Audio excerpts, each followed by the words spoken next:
Your repurposed freighter drifts through space. As you stare out at the star-flecked void, another ship comes in. Wait, is this sci-fi? I thought we agreed on a World War II campaign. Oh. Did we? Yeah. That's cool. I can pivot.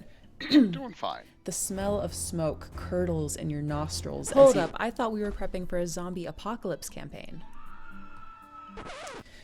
Alright, here's what we're doing. It's the year 3700. Humanity's elite fled to other planets long ago, taking with them all forms of advanced technology. Earth survivors scrape by with historic tools as weird phenomena plague abandoned nuclear sites. Witnesses report seeing glowing lights and the dead rising from their graves. And amidst the chaos, 3 strangers will meet in a dim bar. A veteran zombie slayer, a disgraced general out for revenge, and a space mercenary sent to investigate the power plants. Now describe your characters. How did you do that? I have the right tools for the job.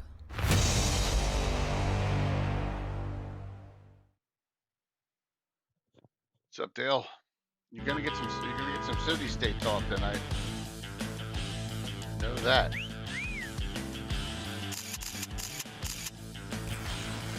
Hey, Patrick. Thanks for playing. Thanks for the support.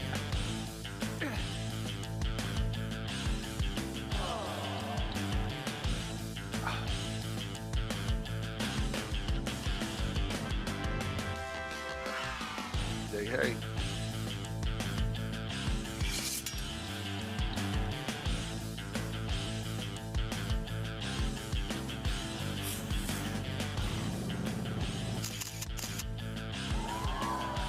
Got to send you a banner in this, but I know you saw it on Threads because I know you liked it. Yeah, I saw something, but now I forgot what the topic was. I was just looking for it, like, I was looking for it when you went. No, it's okay. No worries. On. Customizations, you know. Yeah, that was something. Yeah. Yeah. Imagined without no worries. Whether by the curious, location, class. Yeah. You know, the tree that endures has to. Or tying them both together, which I've from stillness tried the to do mage in is yesterday's stirring. game. From countless voices, the castle takes shape. Yep. Zagig will test the enduring. Yep. Those unlucky will never escape. Oh, having Tim DM for me, then DM myself kind of burned me out yesterday. I was like, what? Yeah. One right after another, so. You ran quite a bit of streaming yesterday. Yeah. Just all over the place. Hey, Gargamel. Hit the giveaways now while I'm here. And remember,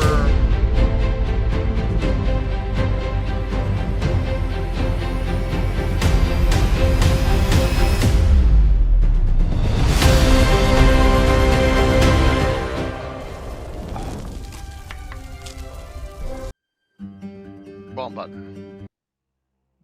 It's that one. Too many buttons.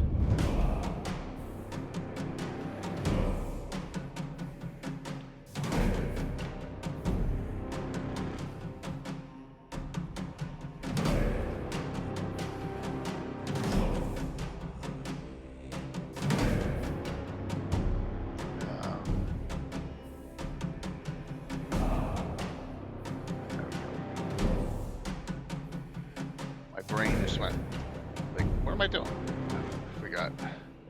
Big Streamlabs up still.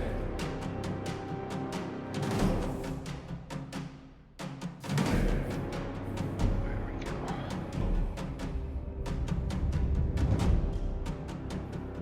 There we go. That works.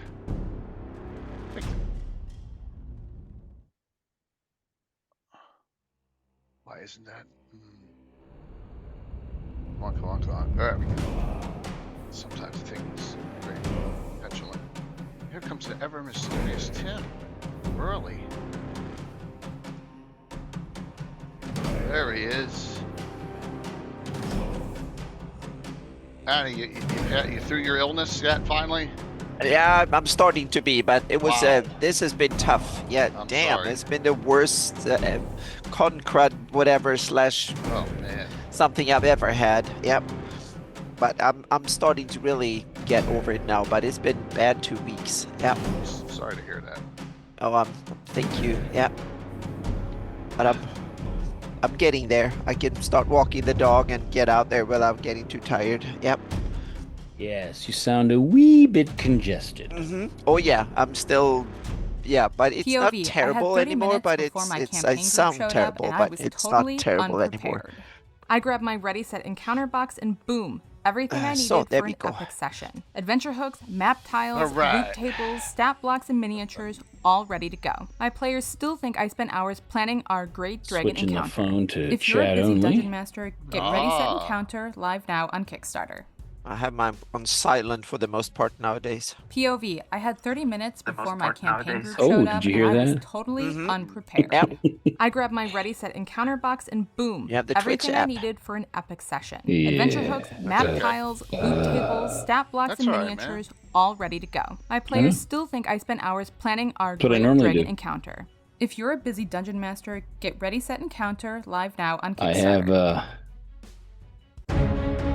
enough on the screen. So Tim, I think it was maybe who said yesterday during your game that stuff I was doing wasn't lawful, and I said it's lawful in Tim's rule. What stuff were you doing that wasn't lawful? I don't know, just a lawful neutral. I don't know.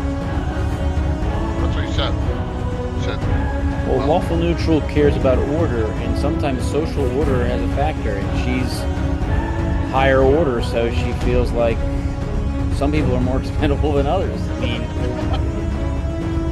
you know, there's stories all throughout the British Army of like, we lost 50 men today, but sadly, Lieutenant so-and-so died. They're like, oh no, not him. You know, they're worried about him, but not about any of the other 50 guys that died. right. I mean, I'm not saying it's the right way to be, but you know, when you go to a survival mode, if you don't think you can save everybody, you know, it's like, what do you want you to do? Dive in and try to fight a killer whale? Well, they did, and I'm like, nope. That would not have gone well. I understand that. I knew that, but Yeah. Amy and Patrick didn't. Okay. You spoke somewhat callously about it. I did. Yes. But you weren't wrong about, you know, come on. Come on. That would have been hard to get. I know what it would have been. It would have been hard to come back from. I understand that. Hey, Jim. That was entertaining. Woohoo!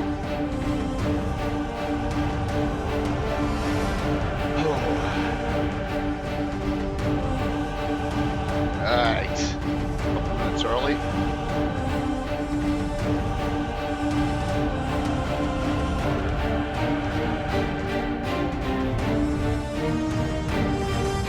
Did you see what I sent you? Yeah, that's right. I didn't realize that was a magazine or publication that they had. That was Judges Guild Pegasus. Wow. How many of those were there? You know? Let me check to see how many I have. All right. I don't want to guess. I'm going to look. Okay, just check. Yeah, look. Good to see everyone. I got Anna and Tim tonight. Fifth stream of the week. Finishing it up here. Yes. Customizations to mold your setting. What the hell does that mean? Yeah. We'll explain. 15. Okay, we'll explain. And a lot of it just gets intertwined in your campaign. God evening there, Dale? I think good evening. I think it's just a minor typo. We're doing optional rules. That could be part of it. Or expanding on existing ones, or I'll describe what happened like in my game yesterday. Normal stuff, the giveaway it's set up, you know, classic D&D reprints, some couple of ventures, get over a certain level hype train, and I'll give away 2 things.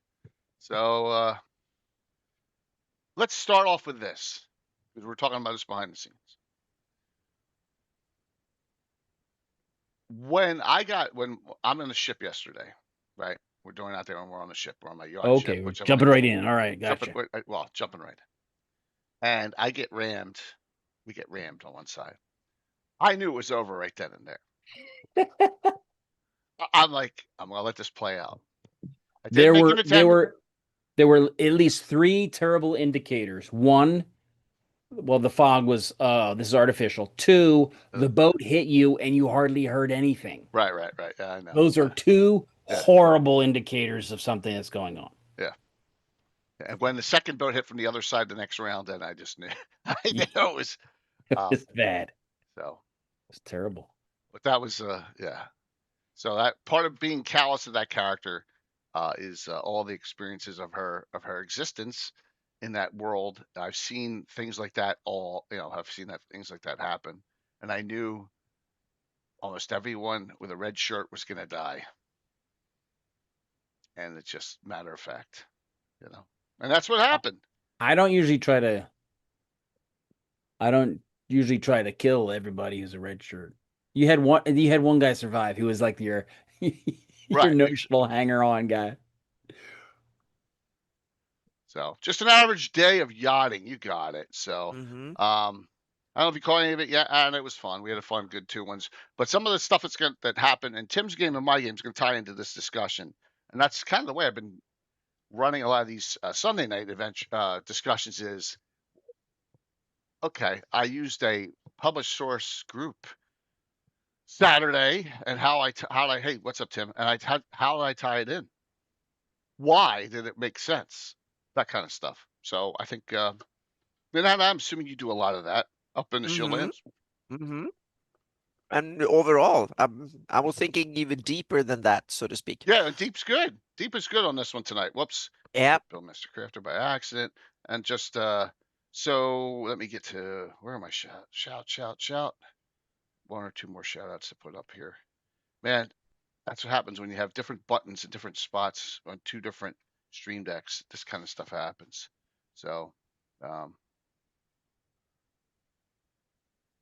yes. Did not know what that was, Ravens. I did not know. And there's ways of doing almost anything, whether it's accepted by the community or not, that's a different story, right? But it's your game. So yeah. All right. So Tim. Yes. I didn't know that this was I was going to bring this up. I did not know at all about this and my gosh, there's stuff that I guess I need to locate and find, because it sounds like there's some pretty awesome content in this. I'm bringing this up now. And that is the Pegasus mag. Oops, of course. Hold on 1 second, everyone. Look. It resets. I know. It Yeah, we got the Hello. Windows in the window. Yeah. Hey, Baker. What's up, Michael? Thanks, Michael. I'll give you the 2 winners from Saturday's second game probably later. Yeah, tonight. I even forget what number it is. Number 3. Number 3. There you go. All right. Yes. So yeah, there was an article in there. I came across it. I said, "This is cool. I want to update it and right, bring it in." Whoever Dave Searing is, I don't know who that is. There's also a 34-page city-state adventure in here. I know. Wow, 30. Well aware. And then the Sea Mages by Paul Elkman. Right. That's right. And then I can't see what this says. Duck Tower. All new Duck Tower. I think. Remember they have that spoof where they have okay. the duck sort of thing, and yeah. I didn't pay attention to that at all. Yeah. I don't, And they also have it looks like something Yardum's something treasure high seas excitement, which probably fits in with the Sea Mages. So this is like the dragon of its day for dungeon for Judges Guild. Right. I sent you the little publishing line too. Yeah, I have that here. I'll throw that up. 81. 1981. This one is. Yeah. Yep. Decatur, Illinois. Pegasus is owned and published monthly by Judges Guild. And you're saying there's 15 of them, so it went for 3 years. Well, I have 15. I couldn't be, I don't know if it okay. was... Oh, you have 15. Okay. Thank you, Grogam. I did not know that. What do you say? He said Searing worked with Judges Guild. Yeah, I did not know that. So we have have some interesting stuff. The stuff that I've never seen before. I've never seen this before. So and this is the article in here, and we'll get to it. We'll get to the Sea Mage article in here. I know, like Troy's really big on his own Sea Mage, and I'm assuming Tim Sea Mage is changed off this. It's based on this, but I've just probably made changes to it. I've taken the spells because the spells are they're very early original, very minimalistic in their write up. There's a lot of rule considerations that not really mentioned or covered, but Right. so I filled them out. But I mean, there are some great ideas in there. Well, and the thing is that fits in your Wilderland city-state campaign. And it says here, natural that then that the magicians would turn their energies to the water, and that their fleets now carry mages of unusual power and empathy with the sea, which we saw that pretty evidently quickly. Out of this background has got another class of magic users, one which shows great promise as an NPC. Maybe a PC if they're not as powerful. But I would like to make the kit. Well, the people you run into are in the teens. They're commensurate with you guys as villains, so they're higher level than Dervilia. So Right. the guy who you ran into was higher level than you. I knew, which is another, and, Yeah. and once again to Amy and Alan knew to keep his mouth shut because he kind of knew what was going on. Amy and to Patrick, I knew we were outgunned and outmaneuvered and out. I knew, and when guys are dying and the creatures pulling them out of the wreckage and stuff, there's nothing we could do. I mean, I was like, Yeah, you were really good. You used I would call great combat multipliers. Horn of blasting to knock their mask down. Horn collapsing. Yeah. Yeah, horn of collapsing. And then you had all the you have all the ash and trash skeletons. You don't want to mess with those. Horn of Valhalla. Go take care of my light work. Look at Patrick saying I gave up. I did not give up. No, you went to the only vessel that was viable in the Yeah. Everyone else only... wanted to drown. So yeah, I gave up. I didn't give up. That's the difference between a lawful neutral character, Patrick, and a good line character in that campaign setting. Survival. It's like there's no way you're going to rescue. You initially rescued everybody. Yeah, fair number. Yeah. Yeah, you took the ship, and then between the two flying, between Safra and the Pixie, you kind of like got people, pulled them along and make sure they didn't get lost, and drag them all over to the actual floating boat. But you didn't know it had gotten hulled already. That was it. Yeah, it was fun. It was good. And it was a good storyline. So we didn't. We did. It's all right. Helvorn can believe whatever he wants. Look, you lost a lot of credit with me, Helvorn, when you called me the Overlord's mistress, and that was a stretch too far, man. Well, I think he was talking about title, like sir. Do you say mistress? Whatever. Is that what he was referring to? No. He was implying that. I think he was implying that you were personal with the Overlord. Yeah, he was. I mean, you could probably reap some benefits from that, but too many dangers. Yeah, no way. You saw how quick she jumped when Lucius, this new person that you've introduced, a half brother to the Overlord, offered her a chance to be part of the overthrow of the Overlord, and she jumped right on it. But she had wanted some things. Yeah, asking for assistance in solving that problem was really smart. Thanks. That was pretty smart. And that'll tie into more. Patrick did something good too during the battle. I just wanted to give a little shout out to him. The starboard vessel got hit. Everyone's focused, and he's like, "I look port side." I'm like, very smart. Yep. Wow. The Black Lotus planted the whole Overlord's brother to probe your loyalty as you failed? I don't think so, Dale. I don't think so in this case. It wouldn't make sense. That would make sense for the. It is not a false flag attempt at Black Lotus to get that would not be outside their normal, but this was outside their scope of making it happen. Yeah, way out of the range of because they on a ship. They were coming over and bossing around the child of a sea deity, and which is what Uma was. Yeah. And yeah, so this guy was definitely not a plant, but it is definitely the type of operation they would do if they really suspected somebody. Yep. Yeah, Uma was crazy, wasn't it? Uma Leila Uma. So tonight's discussion on customizations, what we're going to talk about is like how Tim has taken his Sea Mage and really it's spiced up the city state. Now we know that it's actually from Judges Guild magazine. So they were Right. thinking this too. Yeah. In 1981, I mean that's freaking Well, unbelievable. And there's when you spells look in at there. their world, I mean, there is a lot of ocean. Yeah, yeah. There is a ton of water and ocean, and so that's you know, like in the middle of it all, there's like giant seas that you have to travel if you Yeah. I mean, there's plenty of land to travel, but there's a lot of water you gotta. Yeah. Is the whole world detailed, or is it just like a continent, or what's the size of the I think detailed it's part? part of a continent. The Uh-huh. Wilderlands campaign. Okay. Yeah, I Yeah. can show you. I can get like a picture of it. Mm-hmm. Well, I have this. So I have. Let me bring up one of your. I'm kind of prepared. Here's Tim's Wilderlands map. Well, Well, is it I know local it's or not the view? actual one, but just to give a full area of what Talking about this like one. on my world, it's there's a continent. Right. That's just that's a region. It's just a Mm-hmm. small region. That's just a small region, yeah. But still, there's a lot Yeah. going on here. Yeah. Yeah. The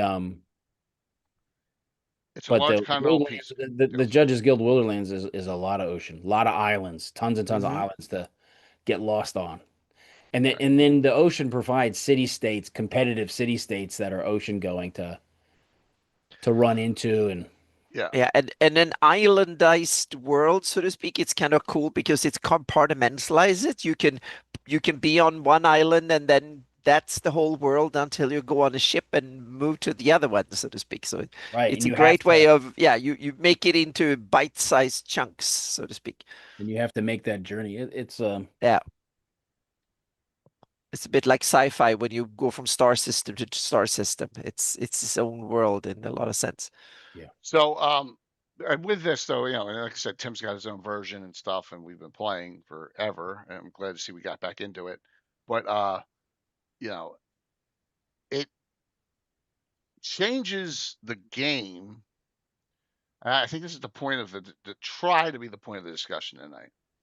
One class added changes the whole scope of the game now, because my character's in fear of dealing with this guy again, the Sea Mage.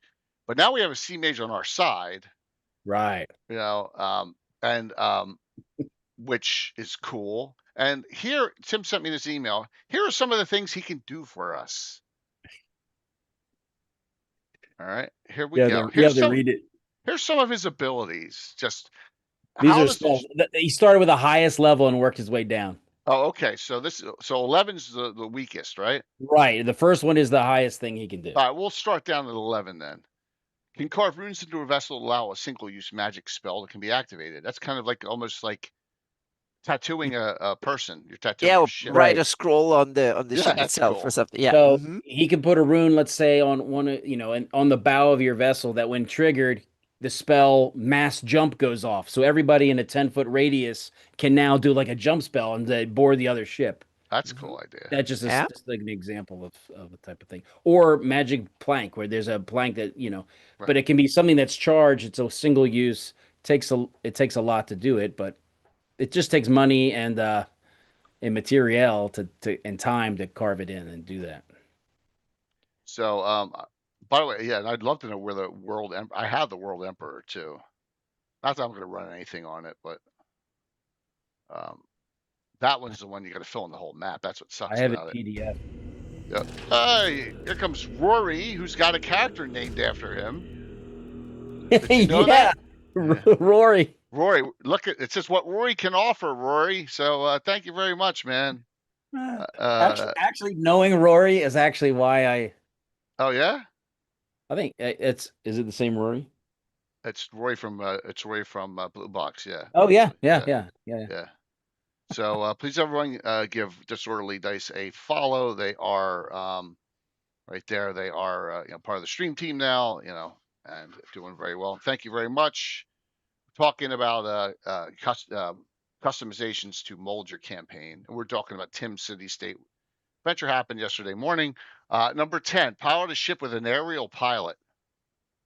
So it's like a low quality aerial servant, but it just sits there and it'll just move your wheels. How you have like a telepathic link to it, and it'll just steer the vessel for you.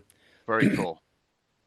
By the way, we have at least one giveaway tonight, and that is a classic D&D reprint, including the Greyhawk new Gazetteer in 5e. So if you don't have it, there's your chance to get it. Which is how your enemy controlled both ships yesterday. That's what I figured. I figured it was something like, hey, Lee, good to see you. That's what I figured it was something like that. 9, several spells for fireproofing or strengthening the hulls and increasing flotation. Well, that didn't happen. Both ships, No. all the ships sunk. All of them sunk, yeah. High pressure water spray easily clears decks, cone shaped. Swab. No, I'm just. Yeah, it's like imagine like a cone based spell that can do damage, but there's also a lot of pushing and it'll blow people far, Cool. Like a fire hose, Sure. I did get that other one. I don't know where it is. Can locally affect wind for vessels one at a time and give them 50 mph winds that last 2 hours. Wow. Okay. So it's like a long-term gust of wind spell. Well, right? It's long-term for his level. It's based on level. Okay.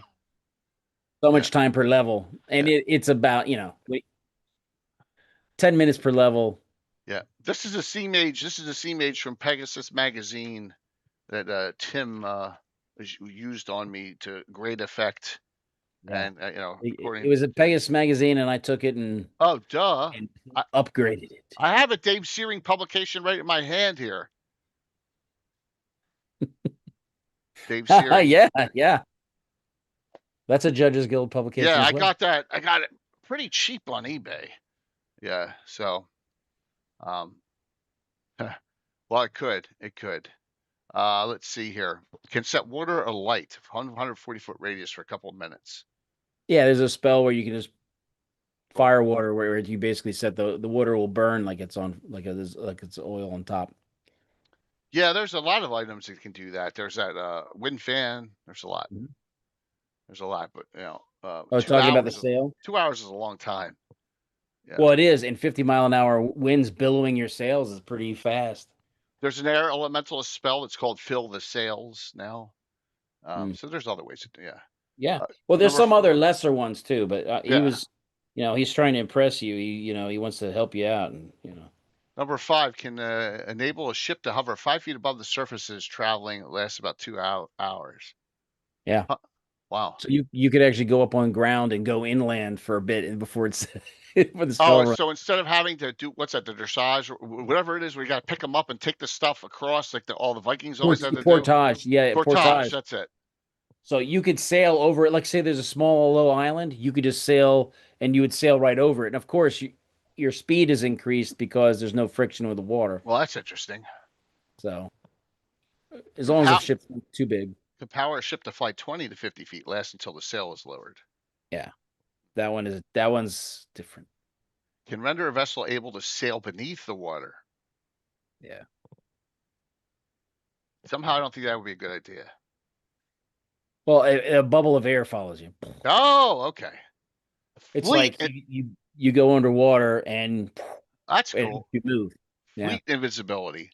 Last 6 hours, can affect up to 24 vessels. Wow. Well, that may come in real coming up. Yeah, as long as they're within it's a pretty large radius, but I like that one. And then the last one is the major wave. Oh. Creates a wave that'll capsize most ships under 200. Wow, under 200 feet long, 8 hours to cast. 50-mile front, 15-foot thick, and 30-foot high, and 30.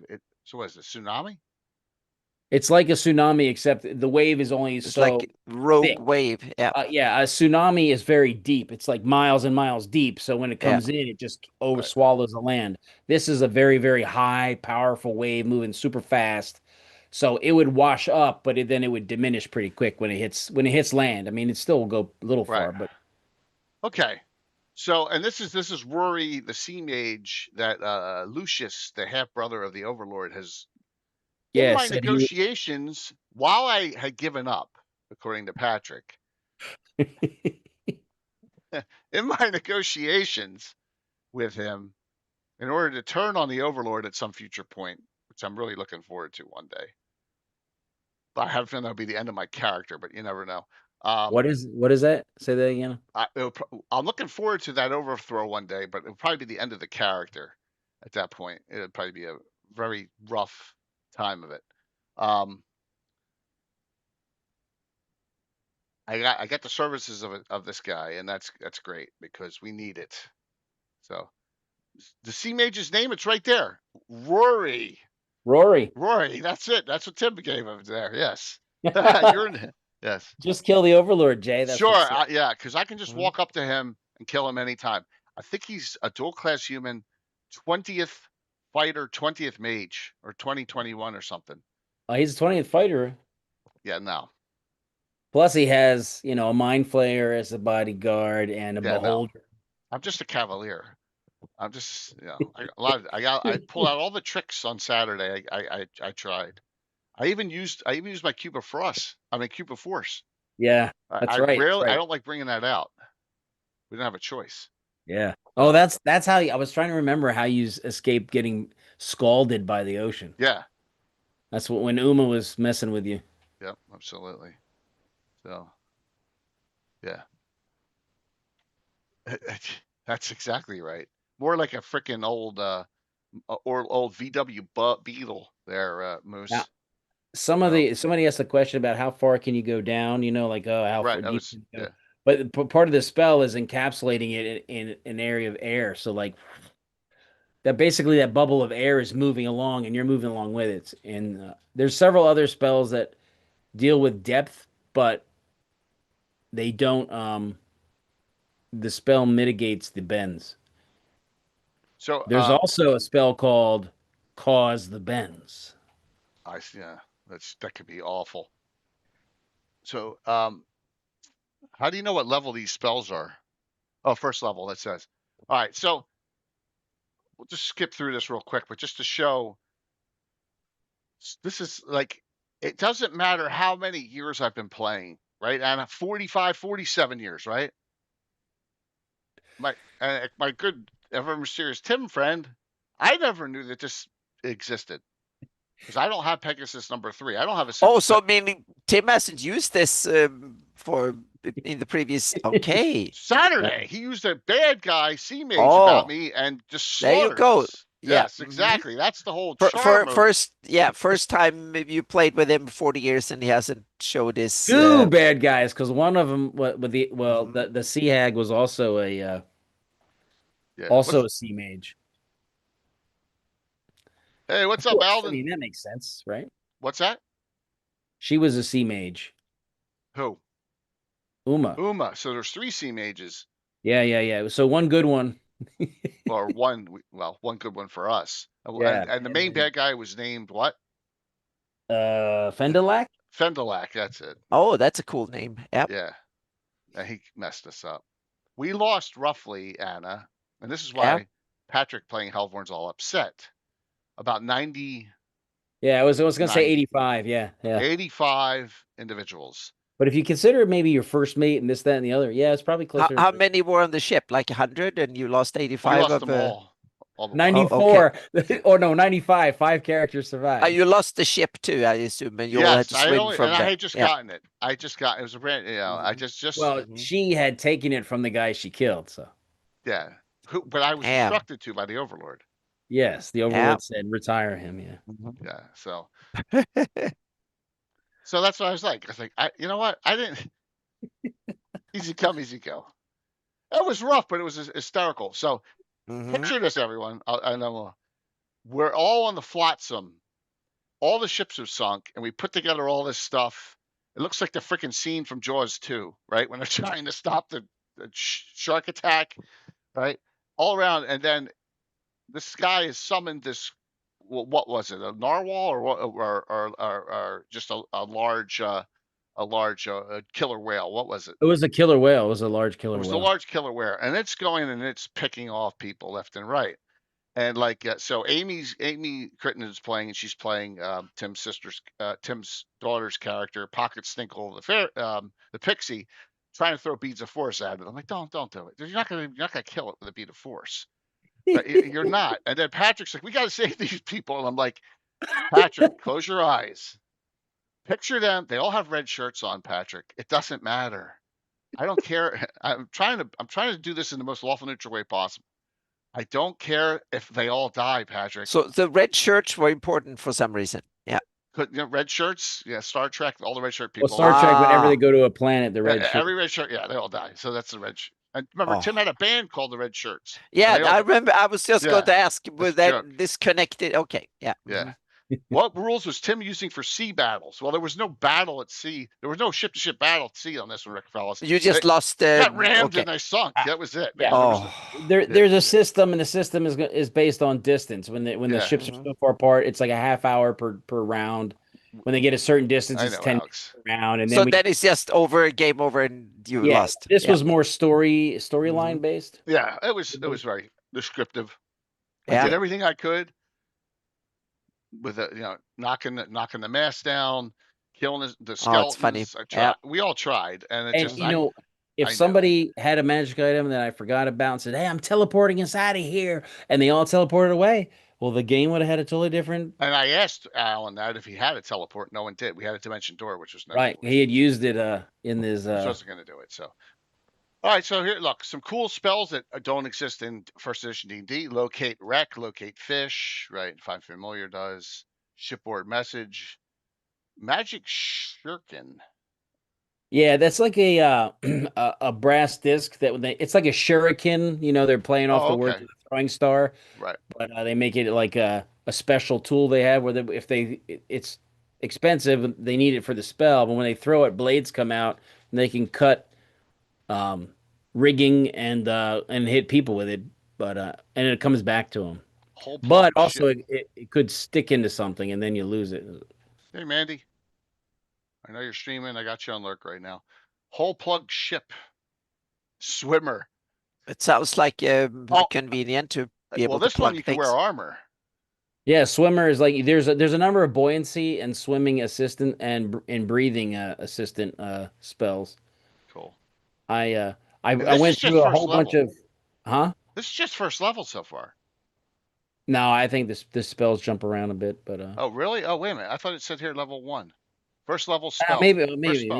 Remember, I've made my whole list and I've stolen all sorts of spells from different editions. Oh yeah. Understood. Yeah, you're right. Yeah. So Ray's Island definitely is not first level. Right, Ray's Island. Ray's wreck. Ray's wreck. You can find a wreck and bring it up. Well, that kind of happened. Uma did that. That's how we got the Yes, that's how Uma raised that. Yes, yeah, that's right. You saw that. Yeah. Polymorph to sea monster. That's cool. Yeah. So, everyone getting my point here? I've been playing since '78. I have never seen this before till tonight. No matter how much you think you know or how much you think you know about publications, there's always something out there that will surprise you, and especially with old school stuff. And that's the thing is that and so something new thrown in. Now I'm not going to make a Sea Mage because it's not a pertinent thing to my campaign. Plus, we have a water elementalist and an air elementalist. You don't know that yet. You don't know that for sure yet, though. What? It might be pertinent to your campaign. You never know. What? Yeah. My Greyhawk campaign? You never know. Yeah. Yeah. I think we'll stick with the water and air elementalists have things that the air elementalists especially too, like fill the sails and stuff. But yeah, it's true. But Scalding Sea, we got hit with this. Scalding Sea, yeah. Well, we got hit with that. I stopped that though. Yes, that's not on the red shirts, but on myself and our PCs. You couldn't have saved them all. It would have this is only 10-foot radius of the cube of they would have all come to you and then all drowned each other and yeah. Sea volcano. And look, the spell descriptions in here are not 2 pages long. It's 3 Right. lines. So there you go. Well, and that's like a 9th level spell. Michael, it's Pegasus number 3. Yeah. That's like a 9th level spell, and it creates a volcano. It creates a breach in the crust that forms. The volcano may not even, it'll become an island in a month. So when you create a volcano, and some of these super powerful spells, the mitigating factor for them is how long they take to cast. Right. This is 5-hour casting time.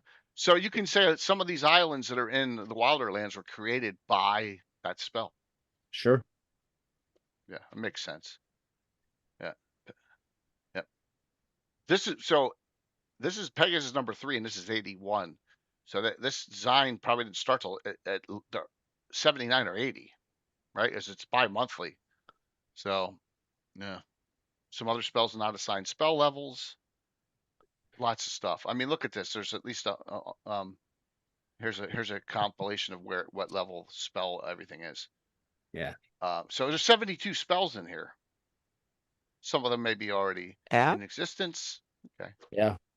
Okay. And then so it's a separate class. So it's a subclass of mage. Just like illusionist has its own table, and it's a subclass of mage. Yeah. Yeah. Okay. And if I look at this table, this is 10% worse because 8th level mage is 90. Yeah. I also changed that a little. I changed that a little bit. Okay. Yeah, because this is the sweet spot. Mages go up super fast between 6th and 9th in first edition. But it's the same. It's 90,000. That's 98. So Pegasus was a game magazine published. Yeah. Again. Oh, I didn't realize it was re-released in 99 there, Dale. All right. Yeah.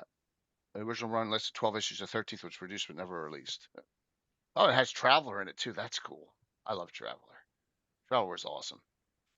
All right, so very cool. So and that is the document that Tim gave me. Yeah, the question about naval rules and things like that, I probably won't ever run a game that's totally determined by like a Navy war game.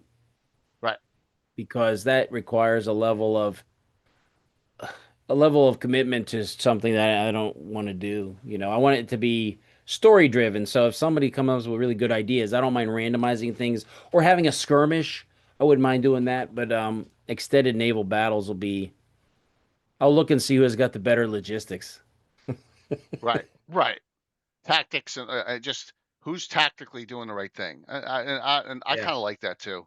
And the Navy battles. The hardest part is if they don't want to fight, they're going to leave, and then it's difficult to round them up and catch them all. You got to catch them where you're all in an area massed and you kind of all agree to fight, or you got to pin. You got to pin somewhere. Malden could adapt Spelljammer combat to regular ocean-going vessels. Cool. Yeah. So with this now, I've been introduced to the Sea Mage, and this has molded Tim's campaign in a different direction for us for now coming up, because I have a fleet of ships and I'm scared of one freaking spellcaster now. Now, we had 94 people die in the adventure yesterday. I could have hundreds, if not a couple thousand die. Thousands can die. In the future. So that's kind of made a big change just like that in the campaign.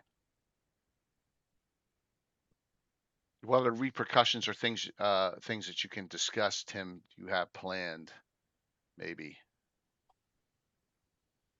Say again? What other things like this direction we've gone, like now has changed it, Hey, what's up, Jeremy? Rory did mention that if he uses some of the bigger, there's going to be probably a conference where this, the Sea Mages kind of congregate and discuss, look, we can't be messing the oceans this badly so regularly. Right. And, they'll try to self-regulate so that they can kind of reduce the amount of damage as people do, Probably the druids would do the same thing if somebody starts controlling the weather too much, Right. But what this has done is it's been a nice addition to what we're doing there. Walls of Force taking out mast and tackle seem dangerous and expensive. Well, I took out an entire mast with a Hornet collapsing on Saturday. But I took out a unfortunately, that whole was the only cavalry. ship that was buoyant at the end. So jumped on it. I used another Horn of Valhalla summoned to get rid of all the skeleton crew, and then it started sinking anyway. The best thing to mess with a ship's deck is a blade barrier. Oh, well, yeah. Yeah. Because it can't stop. It's gonna Yeah. run into that. Yeah. Very cool. And so the one of the reasons why the killer whale ate all the guys is a lot of them is because the Fendelek was trying to get away. He was going to keep his ship, and then you kind of ruined it. What's that? He was going to get away. Remember, he was getting away. They back paddled out of the yeah. the wreck. He turned the ship, and then he that Right. the Yeah. the skeletons were rowing, and then you ruined that I whole went thing. after him, and he got out of there. You got a little pissy about it. Yeah, well, too bad. Too bad. So, Yeah. so Anna, something in the how about something in the Shieldlands? Whether it's story based, class based, that's Yeah, I'm thinking turn of a something direction. that I've changed. One of the things I started with before I even had conceived Hawk Tales that changed how things work in my games in a kind of profound level was how deities work. Okay. That was something that I started to I wanted to figure out that one thing that I got irritated of and wanted to figure out how it actually worked was in Greyhawk that there is only a couple of deities like Ayus and Cuthbert that are on the prime material plane. All the other ones have made some sort of agreement saying we don't go to the prime material plane and mess up. And it's like, how the heck can the good guys and the evil deities and stuff have some sort of agreement and gentleman's agreement and then follow that? It's like that doesn't make sense to me. And so I wanted to figure out how can I make this work, so to speak. So I started, this is like 30 years ago, I started to think out how do deities get their power, so to speak. So I started to think I need they need to have a way, a reason for them to both be gods and how do gods, how powerful are they and how do they get their power? So that's how I started to think about this. And then it grew on me over time and I started to implement it more and more into the rules and so my solution came up with it that deities either get their power from being worshipped or being feared and you can tie into one or both so to speak in doing it and then I had to tie it into how planar travel works that you can either project yourself or you can come for real. And so when you summon someone, you project them in, and that means that they can't die. You could just use them for a bit. And so deities could come in, either project themselves using an avatar, Right. and that is less risky, but it's because then you can't die. The avatar can get destroyed, but you can make a new one over time. So you only lose a little bit of your power. But the drawback is that the other creatures can see you because then you use magic to project yourself in, and that's light up on the you can use it. You can your arcane sense. You can sense it for miles around. And that meant that deities, if one of them starts sending in their avatars, the other ones and their clerics and others will start noticing it and they will come in too. So it's not beneficial. But if you can sneak in if you go in for real, but that's risky because then you can actually get killed on the prime material plane. So you don't do that unless you are really sure what you're doing and stuff. So that way you can act undercover and so that's why I have that the gods they send their henchmen either projected in and stuff. So it's kind of a Cold War, hot war kind of going on between the deities in that sense. And that's why you have clerics and others to do your bidding on the prime material plane because they reside there, so to speak. So you send them your spells, and you get clerics to do your bidding, so to speak. Yeah, well, And that makes sense. that's the main reason for them to spread their word. They want worshippers and clerics and stuff like that. So to Excuse create me. their bidding. So they want their holy armies and stuff like that, because that gives the deity power on the prime material plane, which is also very much power in the real world. Excuse me. And that's why Nerald, Allergies. wants to have like a death cult where he murders people in a ritualistic way in order to scare people, because that gives Nerald power. Okay. Now I heard you coughing, so I have sympathy coughing. No, it was just But that was one of the fundamental ways I started changing my games, and now that was one of the foundations for Hawk Tales too, for how clerics works and druid and others, to fundamentally, so to speak, and that ties into planner, and that's was the end I started with, so to speak. Yeah, I've always stayed away from those deities that don't interact in, but like there's those rare occasions. I wanted them a reason for them to not interfere, so to speak. Right. Yeah. I look back, and one of my favorite cult classic movies of all time, which I hear is going to be a sequel soon with Keanu Reeves in it. It's the original Constantine, right? And he's talking to Rachel Weisz, and she's like, why is this all going on? And he goes, what if I told you who the God and Devil had a bet? You see, no direct influence, just outside, influence. See who would win. This is all over a bet. Yeah, that's it. I mean, that was the thing. It's like it's all out. Yeah, isn't that a great movie? Yeah, and that's kind of like I kind of like it that way. But that doesn't mean that I'm not going to have high level nasty sub deities come in. We've had the son of Orcus, right? That was the whole plot line in the source. But that's a made up one. Right, so it's not like it's and that's kind of a way I look at it that way. But cool, that's I see Greyhawk. I don't know if Greyhawk deities are more intertwined than Forgotten Realms deities or whatever, but that could be very possible. They're probably all related. Yeah.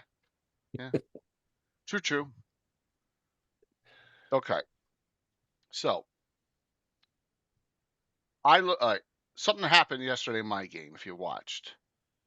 Goes back to the two how custom classes can influence the game in Greyhawk, and for what purpose. First time I ever used in this yesterday, and we're in Altamira, and a woman comes up to. I got Rogue Chick Bella and Star playing and one NPC. Comes up to them, and it's like, I need your assistance. I saw what you did in the arena. So during Virtual GrowlCon, they won their arena division fight. Where's 13? Right. I love using this warehouse one. That's one of my favorite Jeremy pieces. I need you to keep me alive for one night. And that was it. No detail. What? 1,000 gold pieces each. What's to worry about? Well, exactly. And you know me with the moral. I've been trying to throw in. Hey, thanks, Brugal. A lot of moral dilemma choices, so that they're going to think about it. So, and in this back, as you can see right there, that looks. What is that? That looks like some kind of. So they thought it was a summoning, right? It wasn't a summoning circle though. There's stuff on this shelf back here. It turns out, as the night starts, and she's starting to do this ceremony, this named Corinne Remquist, very kind of young looking, in her 30s. I said she looked like a 35-year-old Sydney Sweeney, right? And all they're like, oh, these guys start showing up, saying, we can't let you do this. You've gone past this is not right. Turns out they're all silent ones. which I haven't really used that much. Silent One organization. Their main towers in Keelan near the capital, and they don't want the common folk having, magic only deserves to be in certain hands, and it's not yours, right? That's turns out this was kind of an internal squabble between Silent Ones, where the main guy who's trying to stop her, they used to be a couple. He's getting older. She's keeping herself alive and younger through artificial means. That's not good enough for her. Now, she's not going to turn herself into undead. What's she trying to turn herself into, Tim? Something shadowy. Yes! A shade, right? So she's performing the ceremony to turn herself into a, thank you for that hype train, everyone, into a shade. And they go try to stop it. And the adventurers are in the way. So now As usual. yes. So now I brought in the Shadow Mages, Silent Ones, first time. Did they fulfill their contract? The party? Yeah. Oh yeah. The last guy's name was Knotz, Nnotz, and he says he gets up to the top, and by the way, he's using Slod. That's how he's got Slod coming in, trying to take her out, right? But you couldn't teleport in or out. You can only go in the front door. It's got wards on it. This is a well-known place in Altamira. It always gets in the hands of these underhanded people, right? So, as they are trying to make their way up, I got two duelists, and we can talk about that too. Two sister duelists, a ranger mage, and a priest. They're the three player characters and one NPC, and they're doing really good with it. And they're starting to get worn down. And when he gets up top, he starts saying, "Don't you know what she's trying to do? She's not trying to summon something. She's trying to turn herself into a shade. You have to stop her." And they're like now they're in a dilemma. They're stuck. They don't know what to do. Shades aren't necessarily evil. They're not, but they don't know what the power of a shade is. They don't know any of this stuff. He goes, "I will double whatever she's paying you." So there goes a moral dilemma right there if they're in this for the money. Mm-hmm. But Rogue Chick's character, Liara, says, we shouldn't break a deal with the first person. So, yeah. Well, they were going to get a lot of items from the ones that they've taken down too, Patrick, right? Because she said, "I don't want any of their stuff." So she's performing the ceremony, and slot. Yeah, I did 4 slot. I did a red, 2 greens, and a gray. I didn't do a death slot. And they have some really nasty abilities and stuff, but they did pretty well. And they're pretty severely damaged. It was a lucky critical hit, Leandra, which is Bella's character. Critical hit dagger in her secondary hand, duelist, right through the skull, instant death, crit. A 1 in 100 shot on the missile thrusting. But now they're like torn a bit. Like, did we do the right thing? They also find out that this Corinne Remquist knows who's in the Black Tower in Altamira, the one with it's sheer with no, and all the Shadow Mages get drawn to it, right? And all the Shadow Mages have that special brooch, and this person here knows that person. It sounds like those Cavaliers need to change the zoning in Altamira and just go ahead and get rid of that thing. It's a city, man. You can't just go around killing and slaughtering people. No, Wrong. Yeah. So what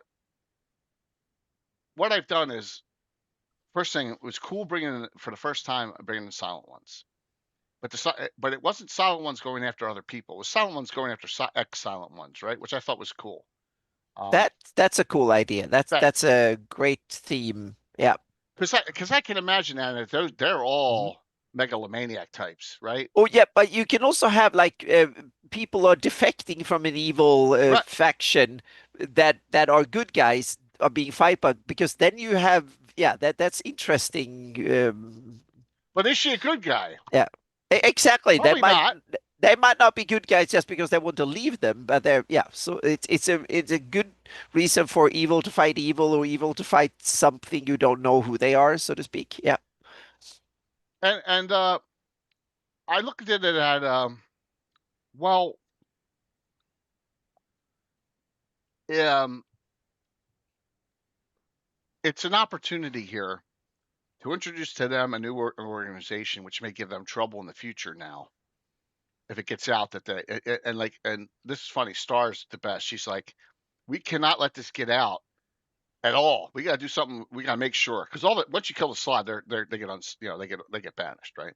But all the other dead bodies, they're like, we got to make sure that if the silent ones come around, it doesn't get back to us. Because that's the last thing They we have to want. burn the warehouse down. You can't. It's fire. It's fire and resistant. That's the thing. You can't teleport in. You can't dimension door inside it. You can't. It's got Did the special silent ones ports do up. that? What's that? Did the silent ones do No, that? no, Tim. I have had this in previous adventures. This very warehouse. It's kind of the secret warehouse where, yeah.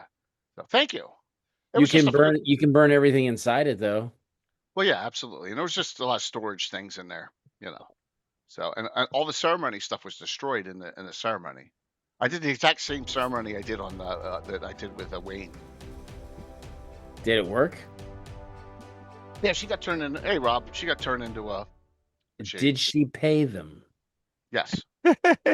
All right. Oh, absolutely. And she said, "Thank you. I may reach out to you sometime. I may never talk to you ever again." Right? It's very bluntly honest. And that was the end of that. Rob saved their butts. Rob was throwing specials like crazy to save their asses. So silent ones. That old softy. Tied into silent ones now to somehow the guy in the tower, the Black Tower, to the Shadow Mages. She never cast spells or did anything beyond the ceremony to help at all. She may be a Shadow Mage, a higher level one, right? That has moved up. And so now I have that. We're thinking, oh man, she probably was a Shadow Mage too. And now I have two duelists that are sisters. And the old deal of, well, you're only supposed to have one duelist school per city. And that's it. And we can talk about that. So here, yeah. Well, generally, schools would be rivals. Exactly. Which I'm not sure that's 100% true historically. It's probably. of course, they're gonna resist each other and try to outdo each other in the market. Right. Right. So my thought here is now, because I love the duel, and they love their duelists. The duelists are a really good class. They are tough to go up in an experience, but they're fighting. They fought at the end. Oh, you like this? They fought a human male gladiator style fighter named Jeet and a half orc one named Pon. Come on, Jeet and Pon. Swap the J and the P. Pete and John. I was looking at two E's next to each other, so inside it was messing me. Yeah, there's Even I got that after a while when you said that. Yes. That one. Yeah, I'm trying to think of what I was going way back. Like, oh, who is it? Was the first time I got a linguistic joke ever, so to speak. That's yeah. But this, I was very impressed with the risks they took. For example, so Star cast a confusion on the two fighters. It was two fighters against two duelists right at the top of the steps on the second floor. And to say is -2, right? And she's like, I'm casting this. I was like, you're casting this on the area effect. You're hitting both your duelists too. And she says, it's okay. And they're like, yep. And they made their saves. Yeah. That's a question. How do you guys handle compulsion, charms, and stuff like that versus player characters? If they fail their save, they have to play along, or do you force them to? Or, yeah. Mm-hmm. Absolutely. So you're hard that way. Yep. Well, I had a high-level character that had Otto's irresistible dance cast on him, and I got up and danced around. Yeah, he actually did dance around. Yep. Yeah. And we also, Thursday night, speaking of that, we had Tony's Winslow Brill's character.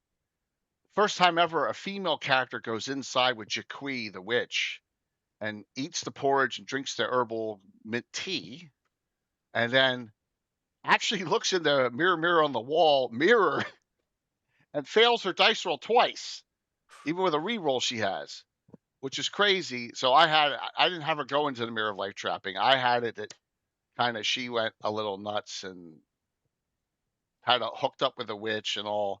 And now she has the blessing of Jakui on her, and she has this enamoring effect. And Star's character got enamored by her, and so she's not hiding. She's following her all around the rest of the adventure. It was hysterical, like the Pied Piper. So yeah, that was good. It was really good. Good play. So back to the whole idea here. We got Shadow Mages, Duelists, Silent Ones, all intertwined in this story that only took 3 hours of an adventure. And now I got some new plot lines I can expand on. Right. So here, let me. They could have. It could have gone either way if they had turned and then fought her and killed her. That's the new storyline, right? It could have been. Yeah. It could have been. He offered, and then when they saw them, like I bloviated a little for her, even though she's doing the ceremony. You know, she started poking him. She's like, "You're just mad because you're getting old, and I still look great, and I'm still beautiful, and you're old." Because I used the old miniature guys, right? So she's probably 65, 70 years old, but she looks like she's 35, and he's 70, right? They've been around. They're silent ones, and she's the next silent one, right? So that's going back and forth, and the players are like, "What do we do? What do we do?" Right? But they fulfilled their original contract. And that was to defend her, and so he starts casting 10, 5th level spells on him. Cone of Cold could do 40 points at 40, 45 points of damage to fail their save, and all. He has a fire shield on. He has a minor globe on, a fire shield on, all this other stuff. So they're throwing multiple to spell mat. It was fun. It was fun, and they finally Fire shield's rough. He had a Constitution spell on. He had 20 extra hit points from that, so he was buffed and ready to go. But they didn't stop the ceremony. She became a shade. Kind of cool, I thought. Mm-hmm.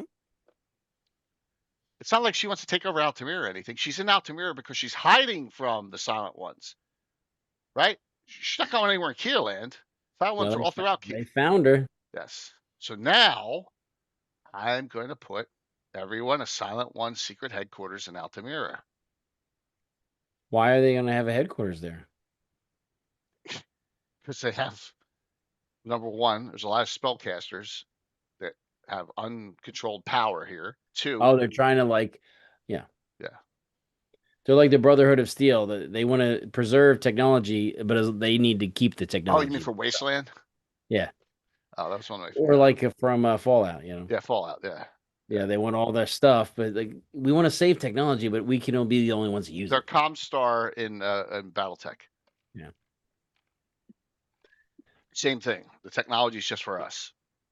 It's become our religion. I guess for Silent Ones, it kind of is a religion, magic. And this is another one Gary has created, right, Anna? Correct? Gary was the original creator. Yeah, of mm-hmm. Yeah, I think so. Yep. Yeah, so it works great. So from this, and let me bring up. All right, so let's go to Dragon 73 real quick. All right, this is where the original Duelist is. All right, the Duelist NPC class, Dragon 73. Whereas Tim's bringing out Pegasus's magazines, I'm bringing out Dragons. 72, by the way, is the original Cavalier that we use, not the Arcana version, which Tim uses. I use the Dragon 72 version. It's got a little more variety to it, right? It's also based on a fighter class, not as a paladin. That's the main difference. All right, so this is Arthur Collins again. Arthur Collins has done a lot of good stuff, but one character parried the death blow once against a gray slod. Yeah, it's a good time to do it. That was a real good time to do it. So tonight's topic is supposed to be about the topic is about molding, taking ideas and molding them into your campaign. So we're making some changes here. It's an opportunity. My opportunity point is: do I change this? Do I change this because I got two duelists, and that is the fencing master and his school, right? And also about Rex Fellis about adding in a new organization and where it's going to go in the direction of the campaign. Now I'm going to have secret base of Silent Ones in Altamira. Well, Because of I this think adventure. if they're sisters, so they can both run a school together. You think so? Hey, Rachel. Thanks. I appreciate the lurk. So, yeah. One school, let's see, where does it say this? Let's establish somewhere in this article it says that there's one per, right? Then I don't remember where it is. Well, it's kind of like a thieves guild. They're always fighting with each other unless Right. Okay. So right now Gilliam is the main duelist with the school, and he's got the reputation as the greatest duelist in all my Greyhawk. He's beaten a lot of people, including Garth Warmonger, right? Kicked his ass. So, do we allow other schools to pop up? That's the question. Competing schools, because it could lead to some really interesting call-outs, fights. Well, historically there were people that would train others that were not necessarily schools, but they would be hired as like a private instructor. So there were people that were famous for teaching and didn't have a school as such physically, and so I'd say there could be more people selling and training people that don't necessarily have a school. Right. But then do they get the actual rule benefit, right? And that's where we have to decide. What's the rule benefit? You can train up to 6 months. It's a cumulative 10% chance. Get a +1 to hit with a weapon. It can't stack. Doesn't stack with specialization or any of that other stuff. So, Well, I would say they should be able to be a member at a school and get that benefit. yeah. Remember, we got the abuse factor is how many people are going to join the school. Then, if all they got to do is join it to get it, right? Well, maybe they have to have tryouts. Possibility. I mean, one master doesn't just train everybody. He's got to have subordinate instructors. You would think so. Maybe this wasn't thought out as that much there. It says the fencing master can handle up to 30 students at a time. But if he goes on adventuring for more than 3 days in a month, his students will suffer from his absence. So there you go. Yeah, it just that sounds like a game mechanic to make. Right. Yeah. Right. But why does he need 30 students? That's as many as it can do. Normally, it tells you this role here. Yeah, but to run a school is a big deal. I mean, I would guarantee the master of a school isn't training every single person every day. Who's going to pay the bills? Who's making sure He only trained the top students, right? The top ones. The other ones, they have to go through his henchmen or the sub teachers. Yeah.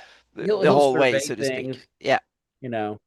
And 10th level is the level you want to get to do this, by the way. Yeah, so if he teaches to 10th level, the master will teach 8th or 9th students and the other ones, and then occasionally he will go in and show the other ones a little bit, just to promotional say, oh, you're not good yet, so to speak. You can. Interestingly, when you would go to ranking in the historical fencing schools, they would say you're going to play your prize, and then the new student who's training to a certain level, whether it's scholar or free scholar or whatever level, would have to have like all people come, and he would have to fight in public with drunk people, unskilled people, trained people, and show that, and demonstrate that he has these skills that the school is saying, look, we've trained this guy, he's testing. And anyway. Well, remember, all this stuff I do is to create another aspect on how to interact with the PCs on something, right? Because we've had mages go to the duelists, spend 6 months of the game time. And then it's only a 60% chance you're going to get that +1. So we've had that happen, believe it or not. I want to learn how to be better with my staff. What's that? That's a good idea. Yeah, absolutely. Okay. Well, I mean, that kind of makes sense too, because it's like if you're gonna spend 6 months dedicated time, you're going to develop that skill. Yeah. Yep. I'm sure they didn't make it easy on them. No. Because when you're there, you can't do anything else, right? No, not really. In the game, you're like, you go there in the morning and you train all day, and then you Yeah. come home and That's it. you take a bath and go to bed. All for a +1. I've always loved the duelist. It's a great, it's part of my integral campaign, and just so I just from that with having first time we've had 2 duelists in a party at the same time. We've never really had that. It's always been 1 max, and now we got 2, and they're sisters. I've had 2 NPC sisters, but they never ventured together. And Greyhawk.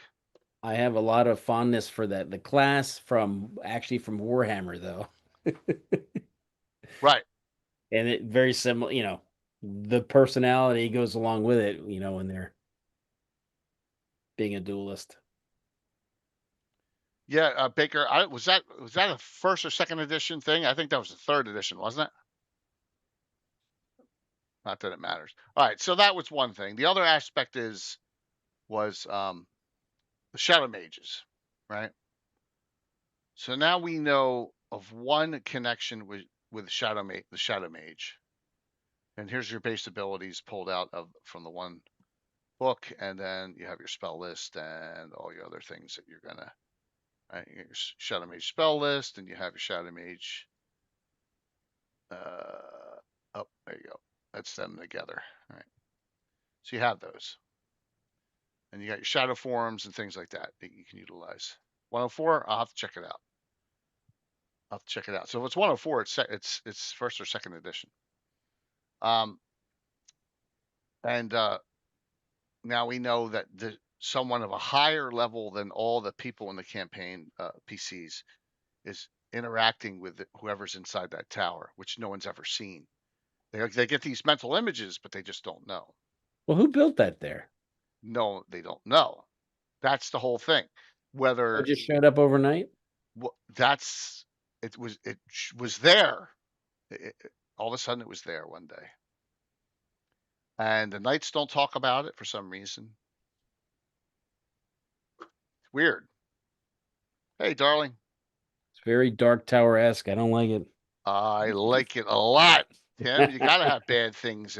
You love bad things in the city state. You gotta have bad things here. Moi? You gotta have some badness. It depends on what side of the DM screen you're on. Exactly, 100%. We all found that. Well, I someone was commenting, and I've now changed how I spell Findelac's name. I don't know if you saw this comment. No. Why? You changed his name? Fin in French, Fin de Lec is end of lesson. And I was like, oh, that's a great name. So he's spelling it like that now. Yeah, so these abilities are Shadow Walker abilities I took just for their Shadow R's and to institute into the Shadow Mage spell. And the source of the Shadow Mage's source? Somebody was asking the Warriors and Mages of the Realm? Or the complete book of illusionists? One of the two. I'm trying to see. Page 81 of whatever it is. Whoever the Shadow Walker is. Yeah. End of lesson. That's his name. I like that. Yep. That's cool. That's awesome. So another connection then. So we got something else that we can change the direction, knowing now. Well, this Corinne Remquist has maybe they'll seek her. Maybe someone should seek her out now. Yeah. DA3. Got it, Baker. Thanks. I don't really look at the annuals that much. That's probably why I haven't read it. She probably owes. I mean, now she owes those guys a lot. Why? She got paid. They got paid. Yeah. But still, come on. She's going to look at them more favorably than anyone else, most likely. Well, probably. I mean, as favorably as a shade can look. Exactly. She's probably going to be very bitter and resentful because they seem happy and they're not all gray. That's possible. She may. As a tear slowly falls down her cheek. She may love them and come to hate them. Yeah. There's a lot of direction you can go from this. That's the great thing about it. right? All in a 3-hour adventure. And what right? if she gets a spell and learns how to make a simulacrum? I don't know if Shadow Mages have that. I understand. I know that was a I'm gonna joke. be dropping scrolls of that all over the Altamira to make Yeah, sure. simulacrum. Yeah. That's So- funny. Okay, so that was just an idea on something that we've expanded on in the game, going back. Classes I have. One created by myself and a group organization I had never used ever. That's just a major published source organization, and I dabbled in it for the first time yesterday. It was fun. I've used Seekers before, but I've never used Silent Ones. So They came pretty heavy. yeah, absolutely. Okay. Alrighty. So, Tim, Yes. you have your game, and you have. I want to go, but I want to go back to a question for you on Greyhawk. Okay. And that is, I want to talk about one of your favorite classes of all time, and how we should probably use it more, and how we can affect the game and the storylines with the witch. I don't know if it's never used. You never used a witch, correct? I know you don't do classes now, but have you ever the witch class itself?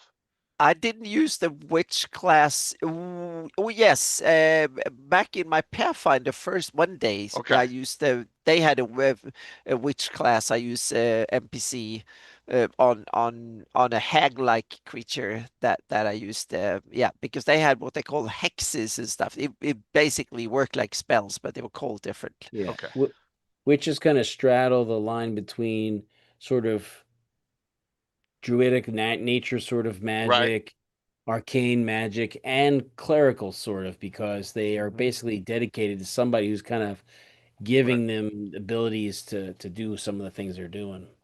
What dragon is that? The witch is the high 108, 110, I don't remember. It's got a lady on it kneeling. 114, 114. It's Yeah. 114. Yep. Yeah, it's the one where the cover was almost banned. Yeah. Yeah.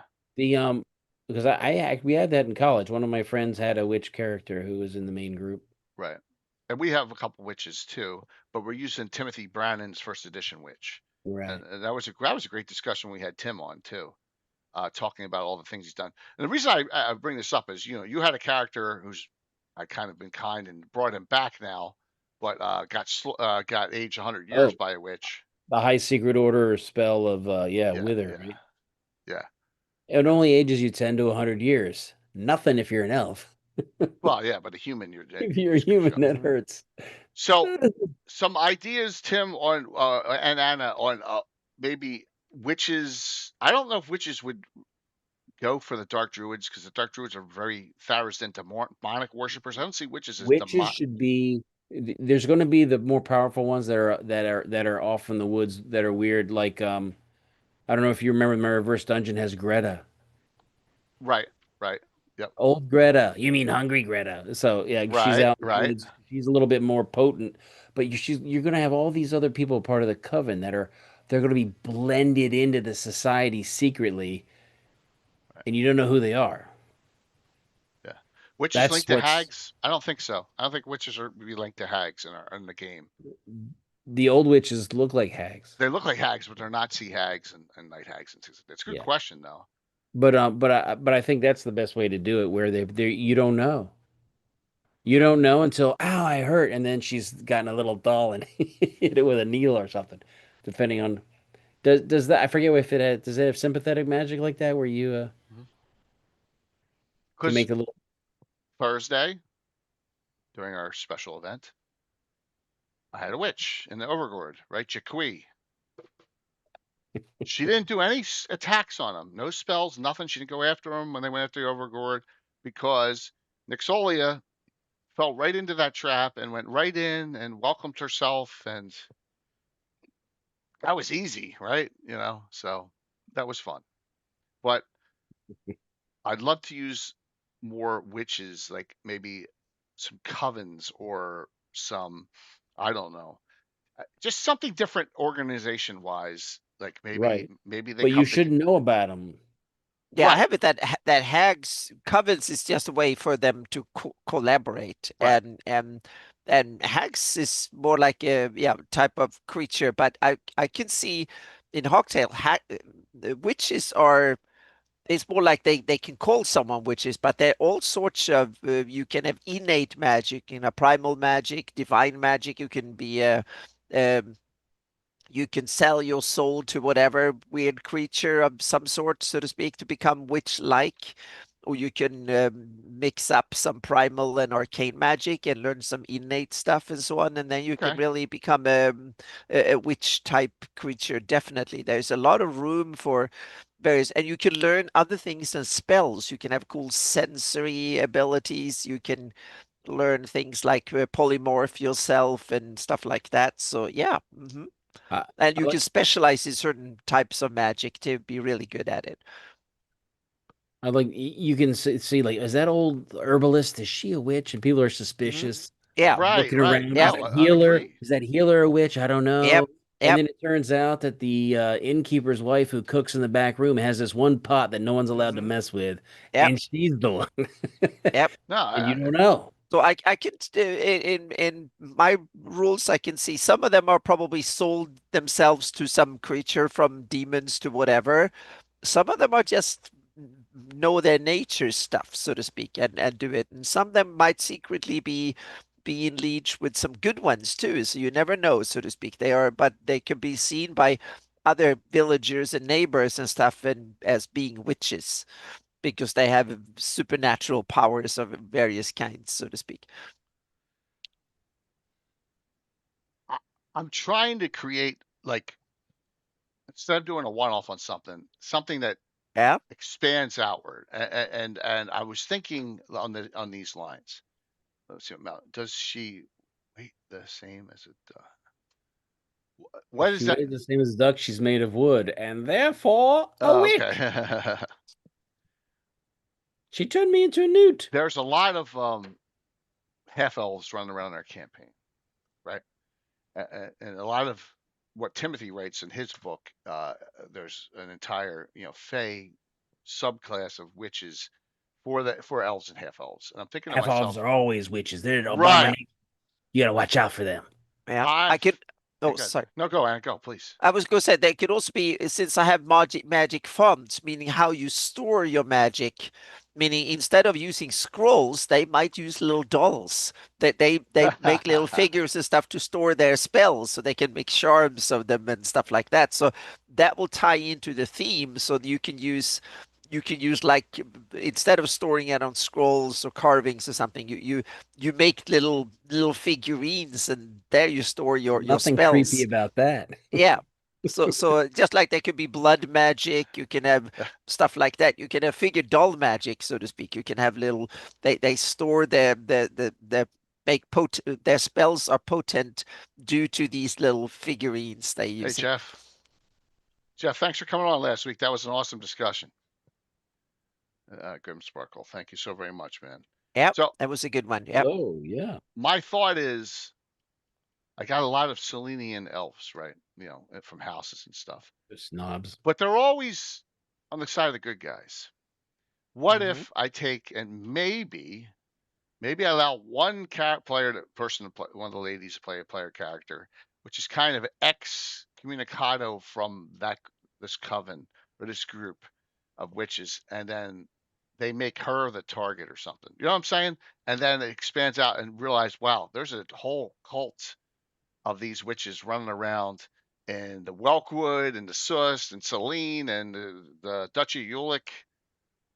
I think that could be interesting. Mhm. It's just another little group that they got to worry about. Yeah. Thoughts?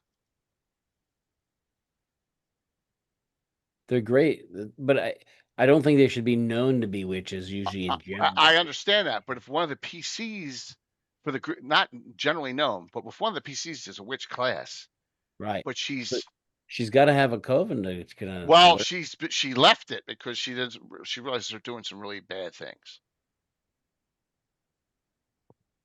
That's my tough. thought. That's my thought. Just start her own. Well, it could go to that. It could go to that. I'm just, the most dangerous things to put characters against are what, Tim? In D&D, the toughest things to put characters against is what? It's themselves. Right, other characters. Exactly. Yeah. Yeah, exactly. Yeah. So Well, yeah, the player other class, character, yeah, right, absolutely. the player character races are always the more dangerous than the humanoids and stuff. I'm gonna mess with this a little bit and see where it goes. I'm gonna let one of them pick a witch. I'll choose one. I think I got one in mind, player who could use a second character. See if she, Oh, and have a witch character. yeah, Just because to have that as increased I'll do a blend. multi-class witch thief or something like that. Yeah, Yeah. she can do. So just an idea to spice things up a little bit and go with a long-term plot arc Oh on yeah. that. Well, I do like them. Yeah, I know you do. That's why I wanted to That's bring why this up. Kixano's dating one. That's Kixano's kind of been sidelined for a while. So Oh, he's busy. in He's the a same magistrate. state. Yeah. All right, Anna, what about you with another thought of something that you want to expand on in your game or make some changes to or add? Right now I'm working on boring part encumbrance is one of the boring part, how to handle carry capacity and loads and stuff. That's one of the so it's kind of I'm into the boring parts of rule system where you need to fill in the gaps, so to speak. The crunchiest bits I've already done for the like alpha first version of it. So now I'm more filling the bits that are necessary but not so sexy, so to speak, not so interesting to do. It's more like the necessary stuff that you need to do. Okay. But I'm also thinking about doing detailing some of the other, because I'm concentrating on humans on purpose, so to speak, and now I'm also starting thinking about other what to. So when you want to play the different ancestries or races or whatever terms you want to use, I'm going with the ancestry, that meaning your biology, so to speak. If you're an orc or a halfling or whatever you are, or human or some sort of mixture, and what that sets, so to speak, because there's some that are different and some of them are clearly different. If you want to play a drow, for instance, will be very different. If you want to play a half orc, not so different. But if you want to play a gray elf, that will be very different. A high elf, not so different. And so because they're based on, so that's the other thing that I've really kind of dug deep into it. I have essence, meaning if your character has a soul or a spirit or, God forbid, a dark soul or no soul, sold its soul to, you can sell your soul or give it away, or you can lose it. So if you serve a god or, God forbid, a demon or something, you can sell your soul to it. And if you become an Ayus worshipper, for instance, or cleric of Ayus will take your soul. Otherwise, he will not trust you. So Wow. you gain power by selling your soul, and that has dire consequences. It gives you benefits and a lot of stuff, but it also really devastating over time, because you can't succeed on a death save. So you only, if you screw up, then Ayus is waiting for you, so to speak. So when you die, you die. And there's very little you can do. You can't be rescued afterwards and so on, because you've already sold your soul. So you're just here with one purpose, and that is to serve the entity you sold your soul to, so to speak. And these are things that are really, really important. But so that is something that is profoundly different. And also, if you're a high elf and then become a gray elf later in your life, then you transition from having a soul to become a spirit-based creature. And that is also very, very different, because they function mechanically different. They have a manifestation, so to speak. And so that means that they can come back from death much easier. But there are other things that can befell them, so to speak. They can die from despair. That there are certain things they can be they can't be charmed, but they can be possessed by mother. If you have a spirit, that means that you can be summoned and stuff like that. But on the other hand, you don't age. There is a bunch of stuff you don't have to worry about. You don't have to sleep in a normal sense. You can always be active, but you can be possessed and you can be die from despair. There are certain other damages and spells and stuff that can affect you.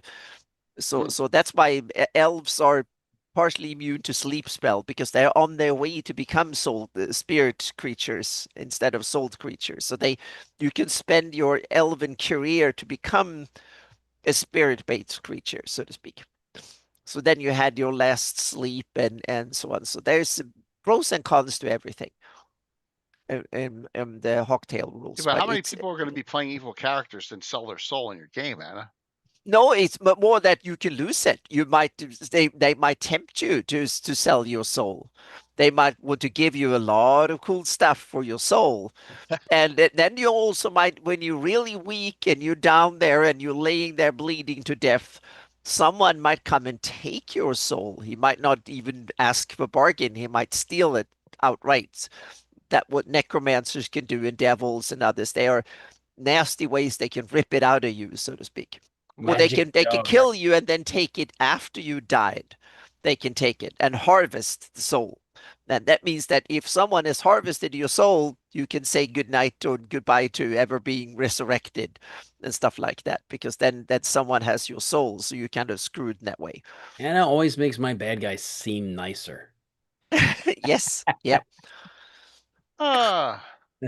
So Yeah, I want the struggle to continue, so to speak. You have to be wary when you go into the evil temple.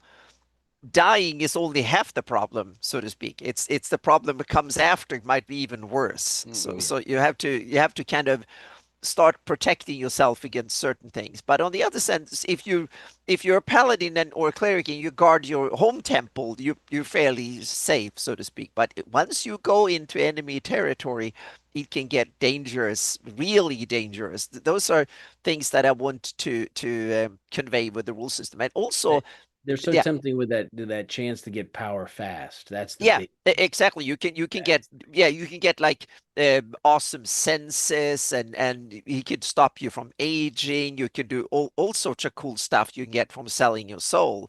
But on the other hand, you sold your soul, so you sold yourself, so to speak. Okay. So I wanted that to be mechanically impacting your character mechanically. So for instance, death saves, it's the presence, the amount of life force you have that goes up. So you gain a death save every time you level up if you have a soul. But that means that if you fail a death save, it's a permanent loss. And so you have to be aware. So you'd only take death saves if it's really necessary. And you also have, like, as long as you have exertion, the meta currency you have and your daily life, so to speak, as long as you don't wear yourself completely out, you have you can fail one death save every day, no biggie. But if you fail a second one, then you're screwed. Then that's a real loss, so to speak. So that means that these things permanent but you also decide when you want to take one. As a player, you can say, I'm going to battle it out and I'm going to try and hope that someone saves me, or I'm going to go down fighting or take a bigger risk. Or you can play it safe and take a death save early and try to brush death. And if you succeed, no problem. It's when you fail a death save that's the problem starts coming, so to speak. Yeah. Excellent. Yep. So those are things.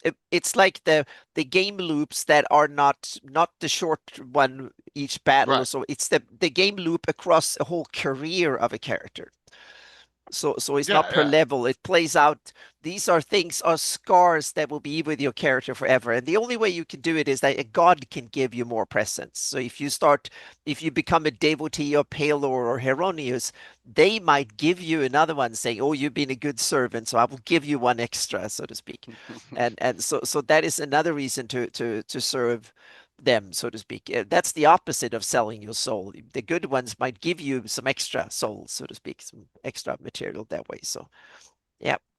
So we got about 20, 25 minutes left. So Tim, Yeah. what other tidbits can you throw at us of some other things you may be implementing? For Yeah, the campaign. for even for your reverse dungeon, because remember you're playing reverse dungeon page too. Yeah. Reverse dungeon, Well, Greyhawk or the Rovers or even the city state, something. well, I was going to say that one thing we did, it was in the game the other day, and that is using psychedelics to commune and talk to each other I in love private that. I loved in your that. subliminal space in your head. Everyone was paranoid. You notice who was not paranoid?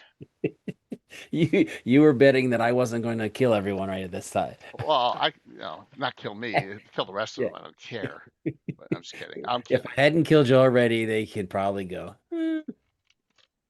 I love that though. We went in like the almost like a medicine hut or whatever, and Yeah, just and yeah, then that was good. I like that. ate and drank the stuff, and then Yeah. so Like that changes up how you can communicate and that was great. That like was great. so you can use your Yeah. memory. You can use the player. You can use your memory of that conversation to make decisions for your character, but your character won't know why. Right. Understood. Yeah. So Because this guy was a half brother to the actual Overlord. Actually, older than him, he said, right? right, an older half Yeah. brother. Yeah.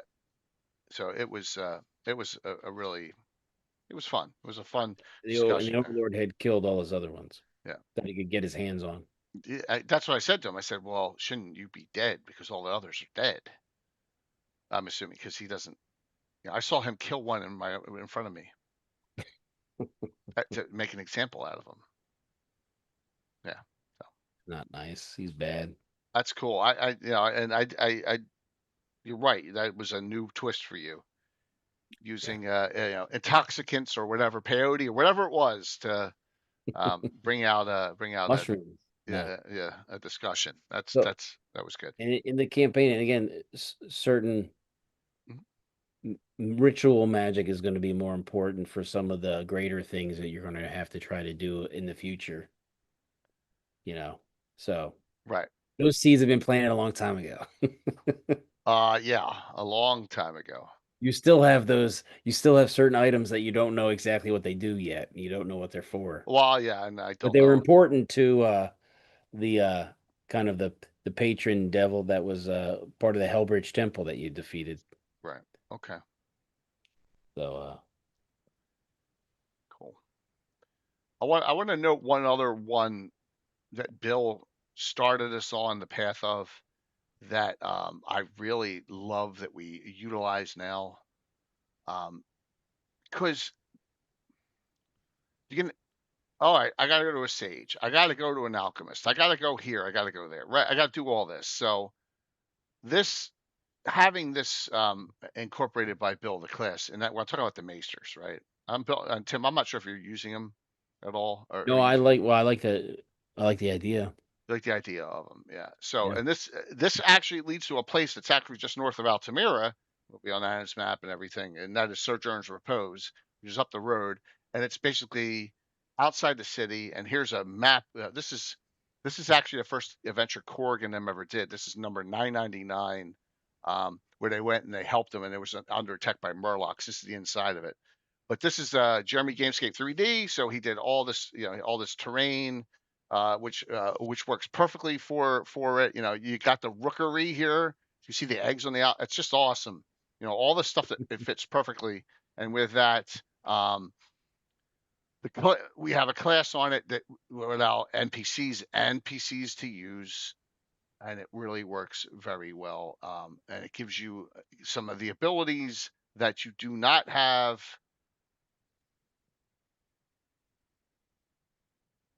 in normal gameplay. The alchemist, the leather worker, just knowing about certain academics, all this stuff. Normally, I got to go to a sage to do this. Well, now maybe we'll have someone in our group that's able to do that. Yeah. And it'll limit your other class. So you can be a mage, cleric, thief, or fighter / maester, right? Because I don't want straight maester. It's going to be boring. But they're multi-class. So they can't specialize, and they go up slower, and it works, and they take a lot of other skills. So there's like almost in every new adventure group, we have one. There's like somebody, he's like somebody who's highly educated and then has his other profession. So it's like Right, absolutely, Tim. a fighter Absolutely. who went to college for years, got a Yeah. master's, and was working Yeah. on his doctorate before he's Yep. went adventuring. And I know a lot of this happened in 3rd edition and Pathfinder. Like you could take another and I know you've done this with classic systems. So like you could have an advanced study skill. This character could be a fighter / maester, but they could take magical theory, and that allows them to use magic as their scrolls now, even though they can't cast the spell, right? Where you could do some of that other stuff from it's a little bit of a class crossover. I've So, done similar things with the proficiencies, with the non-weapon, non-combat proficiencies. There's use the occupation list there, Malden. All right, so every player has some sort of other skill. That's a good idea.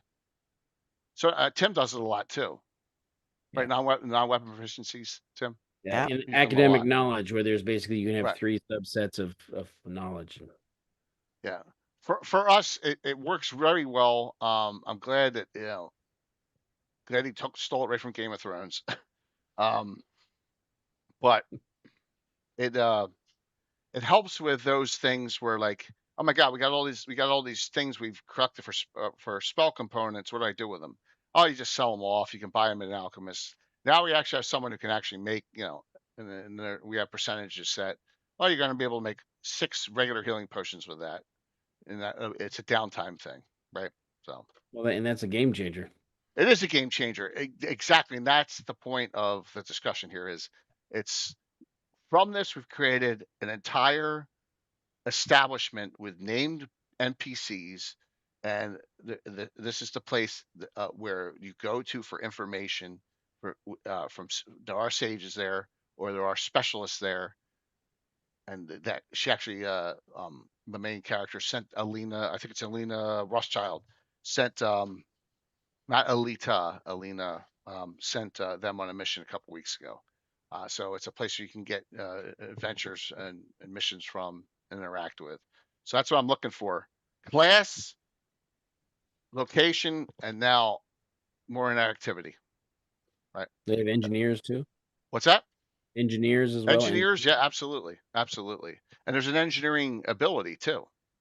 So you can take that as well. There's an engineering. Always made sense for the archer to have started a Boyer and Fletcher. Yeah. Well, that's it. The archer class, Jeff, has that kind of built in a little bit, right? To it. Len Lakofka's class, but not as a full profession, but as the capability of doing it. Right. So that's that is their profession. Where a lot of times, folks with bows, they had other jobs. I've said this 100 times. Len was ahead of his time, creating stuff that appears in 2nd and 3rd edition, in 1st edition Dragons and writings. Right, that archer was way ahead of its time. Yeah. The Death Master, another one, way ahead of its time. A lot of the ideas he has for thieves and all, it was just ahead. He just was thinking about that, and we are all better off that Len was part of the community, and we got to experience him for all the times we did. So yeah, absolutely. Any questions from the audience on this topic or other topics or ideas? That was skills is one of these areas that D&D it's slowly grown over the edition, so to speak, and it's become in 5th edition it's kind of firmly built in, but in 3rd edition is where it came of age and started to become a core part of the game. Right. And in Hawktales I wanted skills to be even more built into the core game. So I threw out saves. So that is handled by skills as well. So saving from things is skills, and skills come. Everybody can try everything, and there's like 3 levels of skills. First is the ability. Everybody has the abilities. You have the ability bonuses. That's, you can try a skill check. Open a lock will be that will be a tinker, and so it's things. There's 4 base skills. So you have the ability, base skill, and expertise. So you can try something even without the base skill, with just the ability bonus. And if it's very like open locks, if it's a very basic crude lock, you might succeed just by having a little bit of dexterity. But if it's more of a tricky lock, then you might want to be trained in tinker. That is the skill for base skill for locks, and a whole bunch of other stuff when you manipulate things or do things. And if you want to tackle the really tricky locks, then you have to have a lock speciality and expertise. So expertise is on top. So you can either choose to just rely on your abilities bonuses, and that will give you only so far. But it's low. When you have low level characters, you don't have to worry because your proficiency bonus is so low anyway, so it doesn't really matter in the beginning. It's when you start becoming like 3rd level onwards that proficiency bonus have a little bit of impact, and the higher level you become, the more proficiency means something. So then you need to at least be trained in the, so if you're trained in the basic skills, the 4 skills, then you've reasonably all rounded everything. But if you want to be really good at something, you need to get an expertise at animal riding or planner or whatever it is, so to speak. There is like a whole bunch of expertise that you can pick if you want to be really good at something. So you can pick if you want to be super, super good at a few things, or you want to be very all round. That's something you choose with your character. So the basic skills are athletics, influence, insight, and tinker. Those are the only 4 basic skills that everything is covered. So athletics is for doing things, jumping around, stealth, skulking around, doing all the physical stuff that way. Influence, if you want to make someone else do your bidding, charming someone, intimidating someone, influencing someone in whatever way, shape, or form, that's influence. Religion, for instance, is influence. And then insight, you have to understand and process the world and understand how the world works. And tinker, you want to mess with things, building things, yeah, engineering, locks, traps, whatever, stuff like that. Those are the 4 skills. And then you have a bunch of expertise on top of it, and lore that you can add on top of the 4 skills. So it's kind of in the beginning, don't worry about it, and the higher level you become, the more you have to fill in these gaps in order for your character to be good at things. And I'll be sampling that at Page. Yeah. Yeah. So low level play, super simple. High level play, damn, you need to start getting your expertise in line in order to be really good at something. Or you simply just learn all the 4 basic skills and say, I can be reasonably good at things. So yeah. And MechWarrior has 4 basic ones. So Tim, and there's 6 stats. I think there's 6 stats, or is it 5? I think it's 6. What is the most important stat in BattleTech in MechWarrior? MechWarrior. MechWarrior, yeah, MechWarrior. I have no idea. The most important stat, like, it'll be the speed or dexterity stat. No, intuition.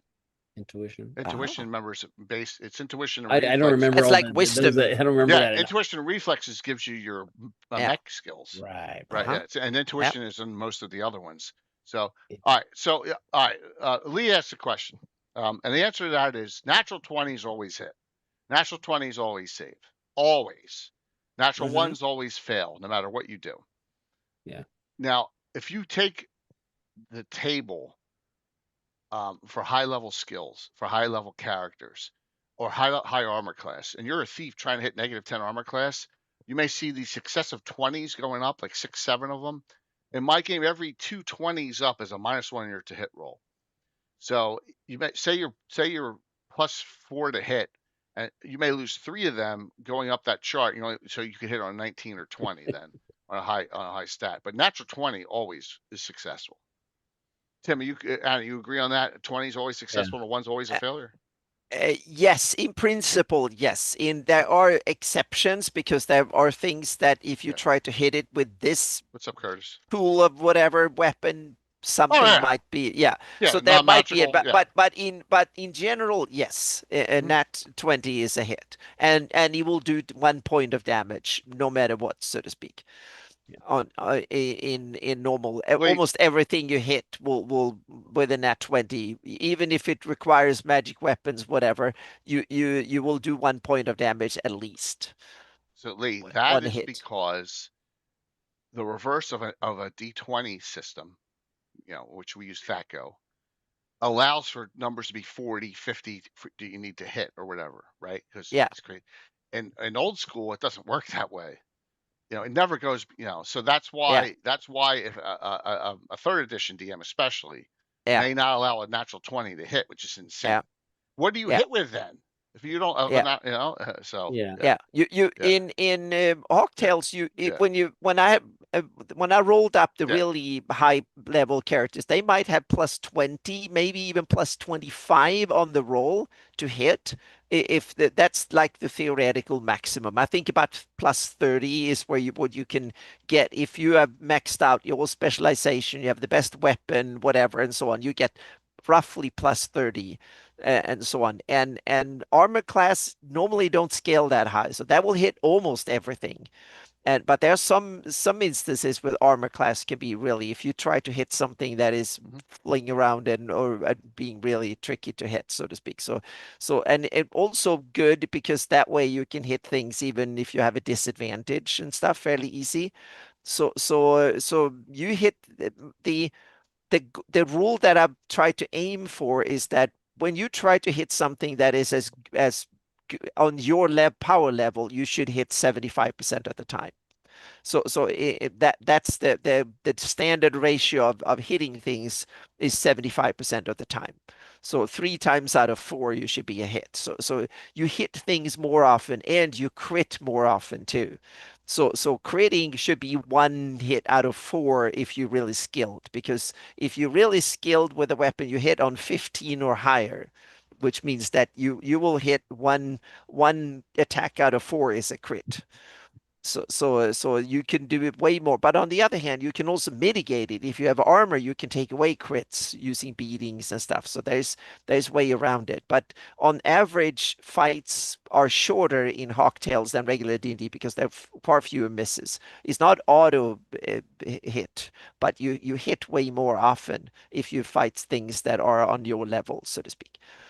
Well, I like the natural 20 as an automatic hit because in discussing real fights and there's always that striker's chance. You could be the best, most professional, excellent fighter. And there's always that chance that one of those comes in and it not necessarily in my game is going to be a critical hit, because if someone has a special, they'll undo it. It's still a hit. Oh yeah, but exactly. It's still not, a hit. It may not be a critical hit. Yeah, if it had been a miss, I would say that it will go up to become a hit, so to speak. Right. So it increases the one. So if you would have missed on a 20 normally because the odds are so low, that means that you hit. If it's been a hit, that you crit, so to speak, with a nat 20. I think a DM that's Hawk Elite, I think a DM that's asking you to make skill check rolls when there's no chance of success. Yeah, I think that's a shitty move, right? To roll. Yeah. In Hawktails, I also have the rules when you use skills and stuff. Nat 1 is not always a miss. If your chance of if you're, let's say you have plus 10 or plus 15 to on the roll, meaning you are one of the best lock pickers in the kingdom, so to speak. So you have like a plus 15 to open locks on the die roll. That means that if the DC of the lock is 15 or lower, you auto succeed.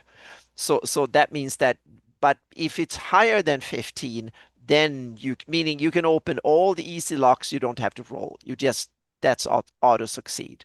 So you become tougher and tougher locks become no obstacles. You open them in under also, and that's if you have time, so to speak. If you have to open them during duress in like 1 round in combat, then of course you have to roll, and then you roll in that one and you fail.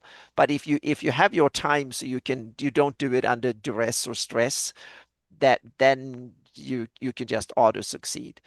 if the odds the odds are, or your DC is lower than your plus, your bonus, so to speak. Michael, you got to remember, in a hero point system, a 1's not always a fumble.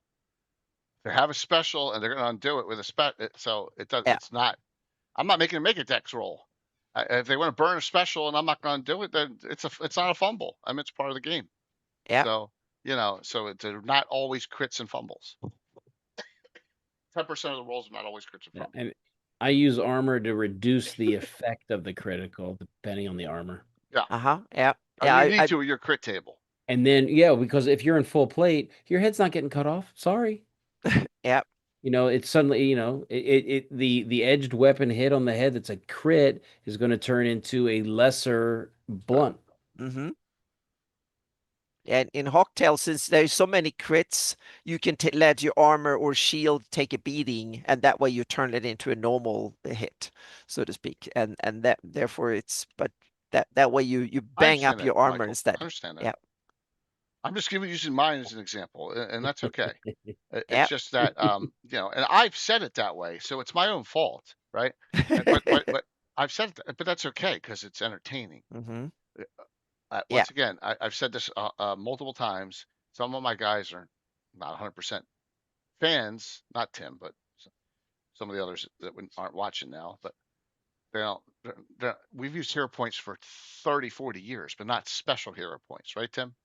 We've always had hero points. Right, Yeah, yeah. It was in the Dragon magazine. It was a hero point system. Regular hero points. I used to give half or full on their level. Say they were 8th level.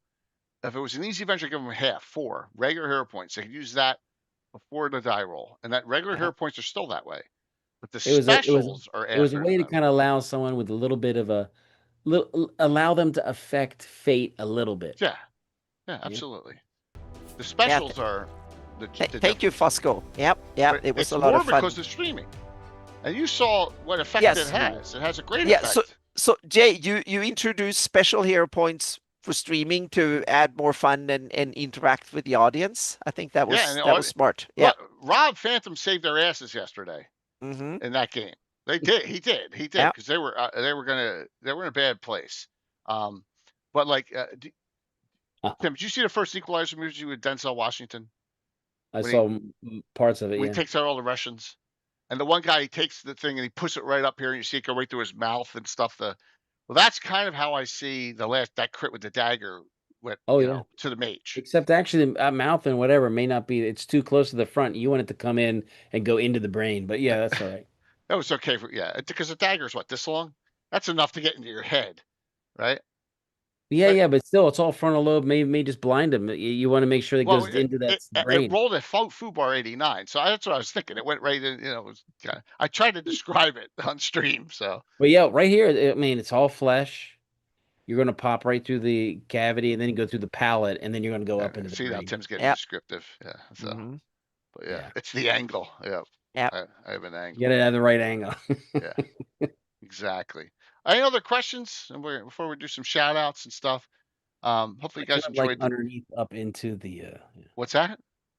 I prefer the underneath the throat up into the brain, through the brain, through the. Well, thank you. That's perfect. But neither is would be cool to have. Yeah, Tim pulling a Christopher Lee, Jeff said.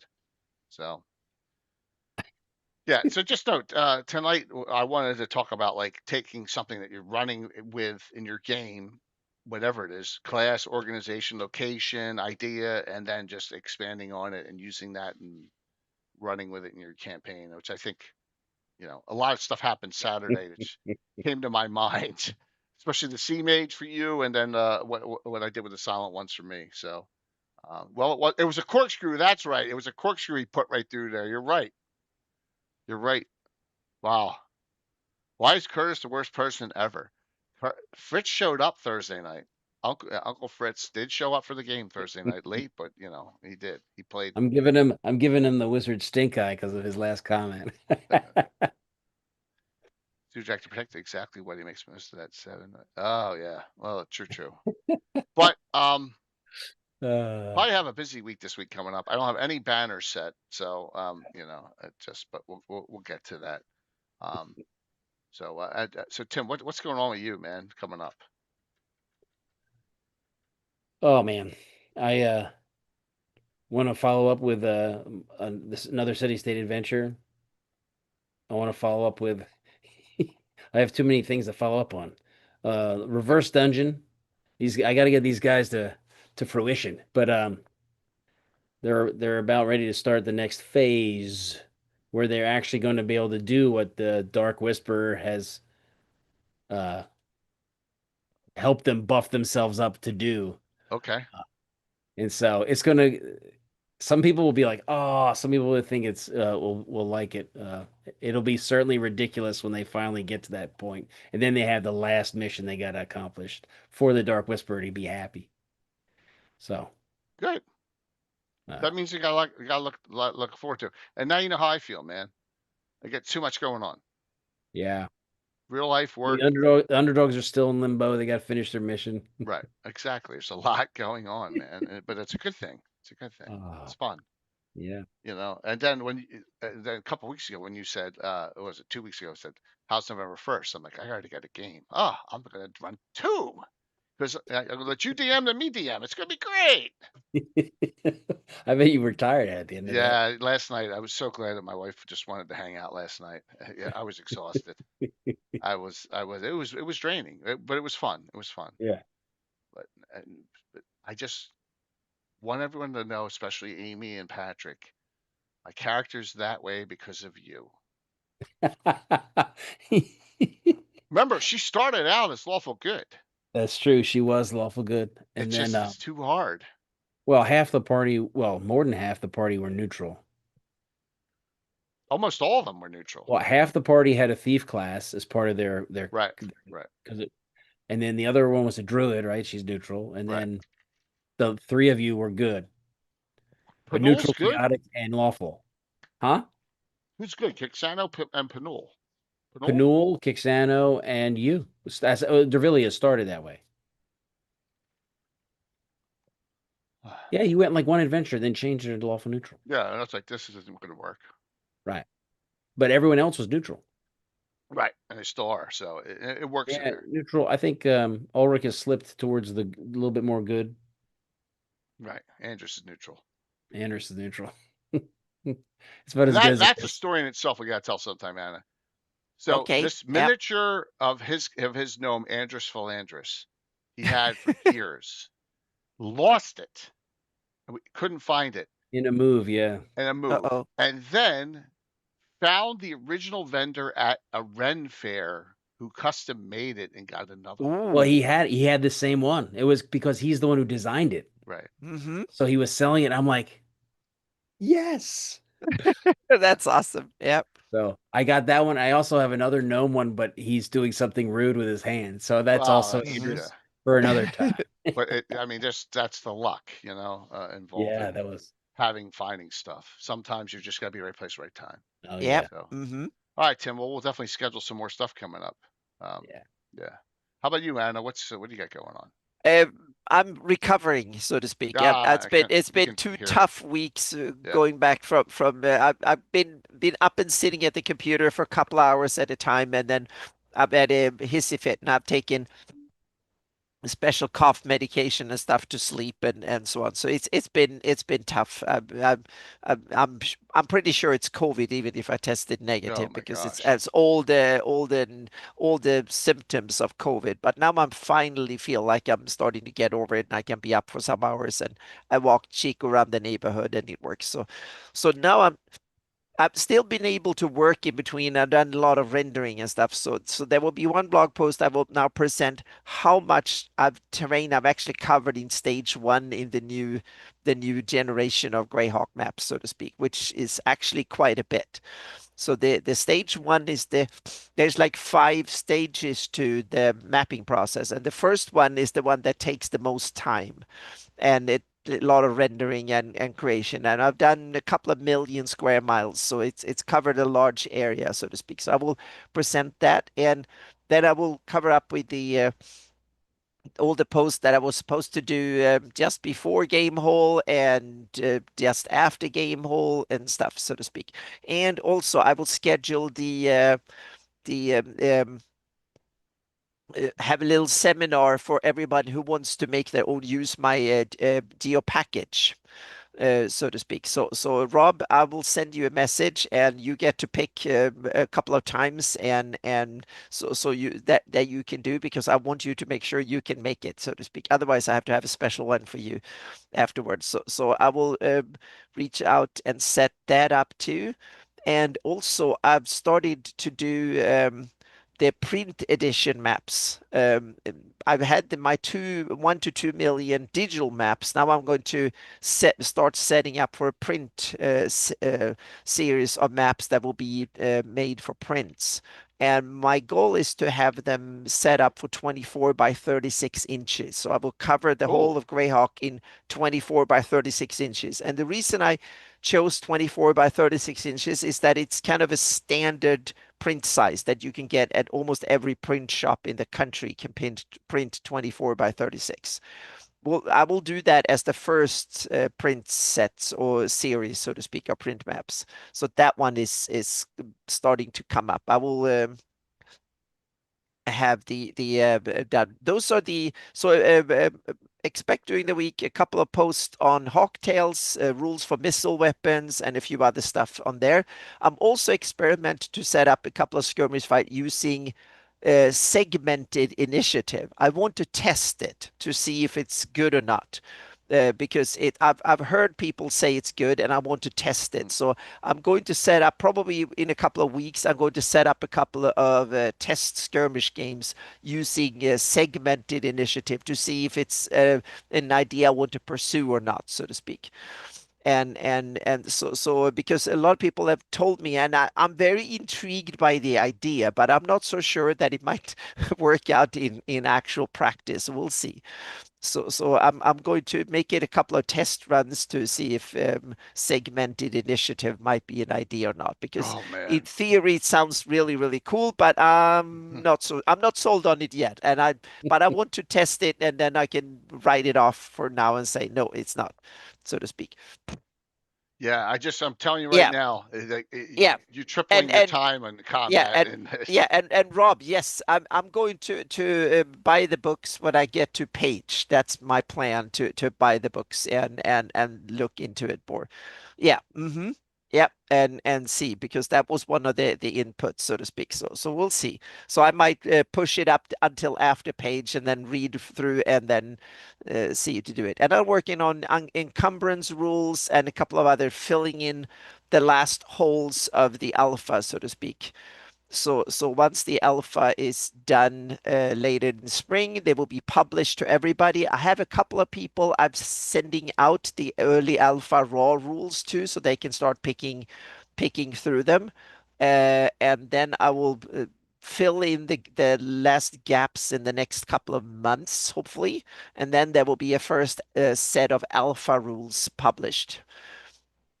So that is what's going on. So print maps, more post what I'm up to, and the new generation of maps is actually well underway, and it's going really, really well with them. So I'm rendering stuff every day, and I have covered well over 1 million square miles. I think I'm on the 2nd million in the first of the sequence, so to speak. There's like 5 big steps in order to make the maps, and the first one is the biggest work-wise. So I'm getting it done, and in a way, I want to experiment, see how much quality I can squeeze out of it. So I'm keeping my options open for this one. It's still a little bit of experiment, but the results look really, really well. I've done a couple of areas fully. I've shown that, and there will be screenshot of that too, that I've done all the steps to see that it actually works, and it looks really, really good in the Shieldlands. So now I'm working my way through Bandit Kingdoms, Horn Society, Land of Ayus, and more. So yeah. Okay. Yeah, that's what's up. Yep, it's a lot, so to speak. But thank you. I'm sorry about me being radio silent a bit, but I've been on and off but I'm getting there. My voice is almost back, and so it's my being able to sit here for more than a few hours at a time is starting to come back too. So yeah. Curtis, screw Lord Brezen. I'd make it with PCs in my campaign. That'd be a great Gabbin. Just you gotta stay. Yeah. You gotta stay in character the whole time. That'd be Mhm. freaking hysterical. Can I Yep. be on that one? So Reginald, I don't know. Ooh. I of course don't you know. can. Maybe, Who else would you play? Murdoch, maybe. Oh my God, Murdoch the Mighty. Oh my God. Oh my God. Oh my God. That's a great one. I'd have to like practice for that one. Yeah, we're gonna have to set that up. That's a definite. Look at the Sunday. Like, Tim, are you away? Are you away for Thanksgiving? No, I don't think so. Look for Sunday. When's Thanksgiving? 27th, Thursday. Thursday is the of November. Yeah, look at the 30th on that, Curtis. I think that's a great idea. We're just gonna a Gabbin, and we're just all in character. I just I saw, feel like yeah. I need to look at it. Would he stay in one character the whole time? Well, I I may have a couple. We preset them, but he's You only have to gonna. have like costumes. You change Oh my hats God. when you change your Oh my Murdoch- God, that's great. That's Murdoch has like a bunch of different characters. yeah. He has a got it. different. Yeah, But Tim, you can change. You can Prometheus. change outfit, change He's hats, got and 16, then you can He does, and he's got 16 different personalities. yeah. There you go. He's a- Yeah. yeah, Mhm. so- Yep. yeah, that's a great idea, man. So I'm in bring on a that 100%. bring a hat or some other 100%. token you can choose. You can put on. So yeah. It'll Mhm. be a. And may have some people hopping in and out too, just depending Yep. on who. Well, Mhm. a core group. Yeah, Yep. there's Who you poor want to Tom. be? There's poor Yep. Tom. Poor Tom. Yeah. Yep. How about Rob Ledbetter? The fate. My name's Rob Ledbetter. Emphasis on the better. He's always touching his chest. Yes. Oh my God. That's good. Yeah. Oh, that would be awesome. All right, so probably 4 streams this week. Wednesday, Thursday, Saturday, Sunday. Okay. We're gonna do 23, 24, 26, 27 on Earth Journals and get through to the Gary Kine Edition 1 in 2019 or whenever that They've was. been really fun to do. I've figured out a lot of cool stuff I want to read on my reading Absolutely. list. So it's great. It's a great for the setup. community to see. Oh wow, look at this Yep, article on here. So And we how did much I've forgotten about Yeah. what I read 20 years ago. Yeah, so we'll get that done, and I think Rick Miller will be able to join us for a little bit on that. And I'll have an adventure with my core group of guys on Thursday, hopefully a special game on Saturday, and then a Gabbin on Sunday. And that's none of them are set. Let's do the giveaway, and then we're going to raid into Darling. So here we go. Let's call exclamation point drawing.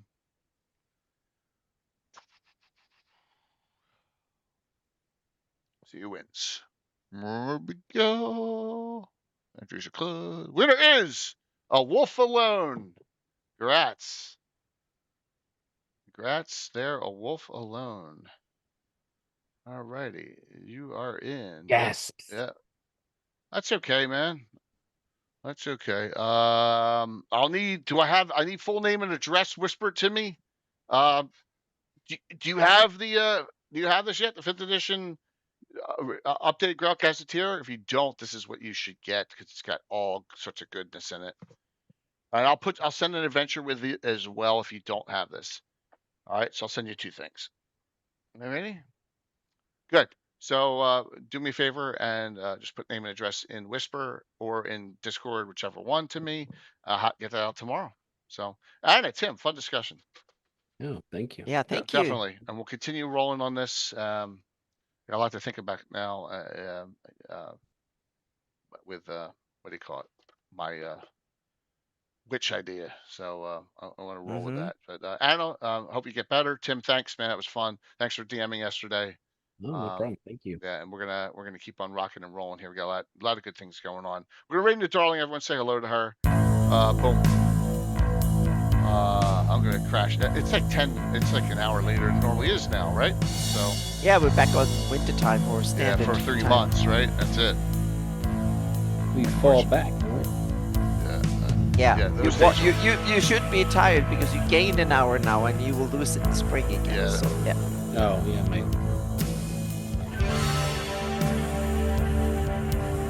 All right. Heading into Darling. Just waiting for it to build up here. Awesome. Number 70. Beautiful.